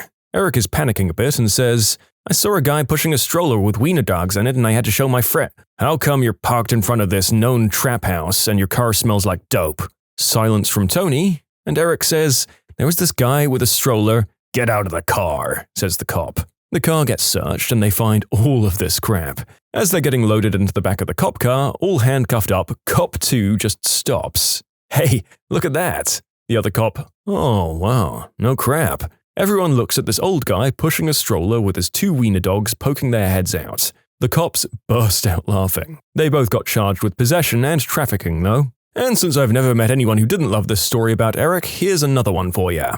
A while before the infamous wiener dog incident, he had to get new tires for his car. Bought it into a local tire shop and left it there for the day. Being the brilliant kid that he was, he left his stash in his favorite hiding spot, thinking that nobody would ever find it. The hiding spot was in his spare tire compartment, under the carpet in the hatchback and trunk area. The guy changing his tires was courteous enough to make sure his spare had the manufacturer-recommended amount of air pressure in it. He also helped himself to an ounce of high-quality bud while he was in there. Eric was angry. He told us about it while we were blazing that night. We all laughed, we thought it was great. He didn't. He strutted into that tire shop the next day and demanded to speak with the manager. He told him that his employee stole something from the back of his car and he wanted it back. When he refused to tell the manager what was stolen, the manager basically told him he couldn't do anything if he didn't know what it was and suggested he call the cops if he wanted to escalate things. Eric did not call the cops. You can submit your own stories to be featured here on the channel. The story submission link is in the description below. And if you want to listen to some vibey music in the background, check out easymode, also linked below, and subscribe. I had a run-in with the Fuzz a few years ago and I wonder exactly what they thought when they first stopped me. I'd taken a cab back from a work party and I was pretty drunk. My friend and I had just moved to this new apartment, so I accidentally gave the cab driver the wrong address. I ended up on a block that looked very similar to mine and a building that looked like mine. There were 2 doors before getting into my apartment door, which was on the 1st floor. Like my apartment building, they left the 1st door unlocked and locked the 2nd door. I kept trying my keys to open it, but I couldn't and I was confused. I went outside to look for my car and it wasn't parked there. That's when I realized I was on the wrong block. I started walking in the direction I thought my apartment was when a cop car pulls up. They ask me what I'm doing and I tell them, "I'm really drunk and I just want to go home," which was the honest truth. They told me they got a call about someone trying to get into an apartment building. I guess the people in that building woke up and thought I was trying to break in. They were super suspicious of me at first, but eventually it became clear I was just some drunk idiot and not a burglar. They ran me through to make sure I didn't have any warrants or anything, and when I checked out, they offered me a ride home. The ride back was hilarious because when we were getting to my apartment, I tried telling them that it was a bit complicated to get to because of all the one-way streets. The officer driving was like, "Who do you think you're with?" and then turned on the lights and went the wrong way down the street to get me home fast. It honestly felt like I was with the two cops from Superbad. My 4th grade teacher went to a cousin's wedding in mid-July. The cousin had overestimated how much champagne they'd need at the reception and was giving away bottles to anyone who was interested. So my teacher took 3 and put them in the back seat of her car. Again, this was in a hot summer day in July. After saying their goodbyes, my teacher, her husband, and her parent piled into the car and pulled out onto the highway, where 2 of the bottles burst open, spraying champagne everywhere and causing quite a ruckus. Of course, while this was happening, the car was swerving as the driver was also getting bathed in sparkling champagne. So it came as no surprise that as soon as they collected themselves, they saw the familiar flashing lights of a state trooper and pulled over. According to my teacher, the first thing the cop said was, "I'm not going to ask if you've been drinking because I can smell it from here." My teacher tried explaining what had happened, but the cop wouldn't hear of it and ordered everybody out of the car. That's when the cops saw that everyone, both drivers and passengers, were dressed in their finery, but soaked with champagne and looking quite shaken. A cursory search showed the open bottles, but the cop still insisted on a quick sobriety test just to make sure. I kinda have to wonder if the alcoholic fumes no doubt pouring off all of the drenched people would have affected the results of a breathalyzer test, but then again it seems like there was a fair body of visual proof, so maybe he'd give you the benefit of the doubt. My first ever real call was for a flasher at the local park. When I got there and finally found him, it was a mentally impaired young man, aged 16 or 17, who had a pair of headphones on going full Donald Duck. I said, "Hey man, come here. What the hell is going on? You know you have to keep your pants on, especially at the park." He goes on to tell me he had a bad itching down his pants and couldn't take it anymore, so he had to rip them off and was running home to get help. I said, "Come on, you couldn't make it home first?" And he said no, he had ants in his pants. As sure as crap, according to more than one witness's account, he had been sitting in a sandbox playing at the park and accidentally on a nest of red ants that had crawled up his trouser legs. I'm not a cop, but once I got pulled over by a fire truck. It was Orlando in August 1990. It was close to 100 degrees outside. I worked for a computer rental company. We'd rent computers to companies in town for trade shows, or for a lot of other situations. The company van was a ragged-out Chrysler minivan with 180,000 miles on it. The AC didn't work, so the windows were down. I was coming back to the office in heavy rush-hour traffic, and I found myself in a right-turn-only lane and couldn't get out in time. So, I was forced to make the right turn. I hit the gas to speed up and get in front of the people making a left turn into my same direction. I had to get all the way over to the left side to make a U-turn. So I cut off a fire truck to do it. One of the big squarish fire trucks with the flat front. I cut them off and got in the left lane to wait for the green arrow. I looked out the window to my left and saw a Dixie chopper lawnmower mowing the grass on the side of the road maybe 15 feet from me. It was already hot, but this tremendous wave of heat came through the driver's side window. I thought, man, that's a hot lawnmower. The light turned green and I started my U-turn. Halfway through it, this cloud of, I thought, steam came out of the hood and covered the windshield so I couldn't see. The power steering also failed. So I fought the car trying to get back to the gas station at the corner so I could find a payphone. And yes, that is how old I am. Because I couldn't see, I missed the turn and ended up turning into an apartment complex. About this time, the cloud stopped and I could see again. Still no power steering. So I fought the car to do a U-turn so I could get back to the gas station. At this point, the fire truck I'd cut off turned into the apartment complex, full lights, and blocked me in. 2 huge firefighters got out of the truck holding fire extinguishers like beer cans. "Excuse me, sir, did you know your van was on fire?" Turns out, while I was cutting them off, I'd been shooting flames out from under the passenger side of the van. They hit the lights, did a U-turn, and came back to me. The wave of heat wasn't from the lawnmower. They checked out the van and let me go. The cause turned out to be a damaged power steering line. It sprayed power steering fluid all over the exhaust manifold and caught fire. In short, cut off a fire truck while on fire. Got pulled over by said fire truck. Former park ranger. First week of the job, we pulled up and saw a couple of kids smoking in their cars with the windows down. The city has ordinance against smoking on park property, but it's too petty to just give them a ticket. We approach the car and they're visibly nervous. My field training officer, or FTO, looks through the windows and sees a couple of beer cans in the car. Bingo. We get them out and start running their info. They're all underage, but old enough to smoke cigs. My FTO asks them where the beer came from, and the driver says he recycles. FTO laughs and begins to search the car. I'm finishing up running their info, and these guys are being really respectful. The FTO finishes searching the cab and goes to open the trunk. All of a sudden, I hear him burst out laughing. He's laughing so hard that he can barely breathe. He waves me over to look at the trunk of the car, and it's level with crushed cans and bottles. My FTO said that it had heard that excuse for 20-year-olds before, and this was the first time it was true. He walked up, uncuffed the driver, and let him go. I did get stopped once for eating a taco. I worked at a community college in LA that had a high school right next to it. Well, there was a lot of substances sold through the fence at that high school, so there were always cops driving up and down the street between the schools. Couldn't get a parking pass since I just worked at that school, so I always parked on the street. I hit up Taco Bell for lunch and was sitting in my car eating my double-decker tacos when a cop car drove past. Next thing I know, he's flipping a U-turn and heading straight for me. He slides to a stop, driver window to driver window, and yells, "What the heck do you think you're doing?" Stunned, I just said, "Eating my lunch." Well, he isn't buying it and says I'm hiding something. I just hold up my taco and look so confused. He burst out laughing and peeled out. I saw him a few times after that, and he always waved and had the biggest grin on his face.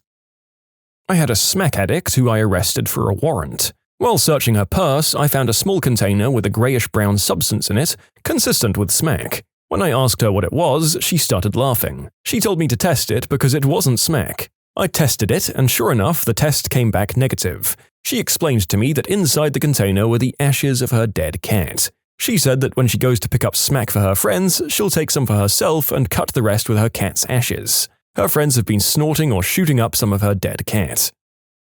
We got a call for a kid. He was 18 and a gang member. Apparently he was brandishing a firearm. He had pulled up his shirt pretending to brandish said weapon to intimidate somebody. The person calling only saw a holster. After we got there, he kept telling us it wasn't a gat, but an adult toy. We took him down at weapon point, and he was right. He was walking around with a holstered black marital aid. Why? Because he could.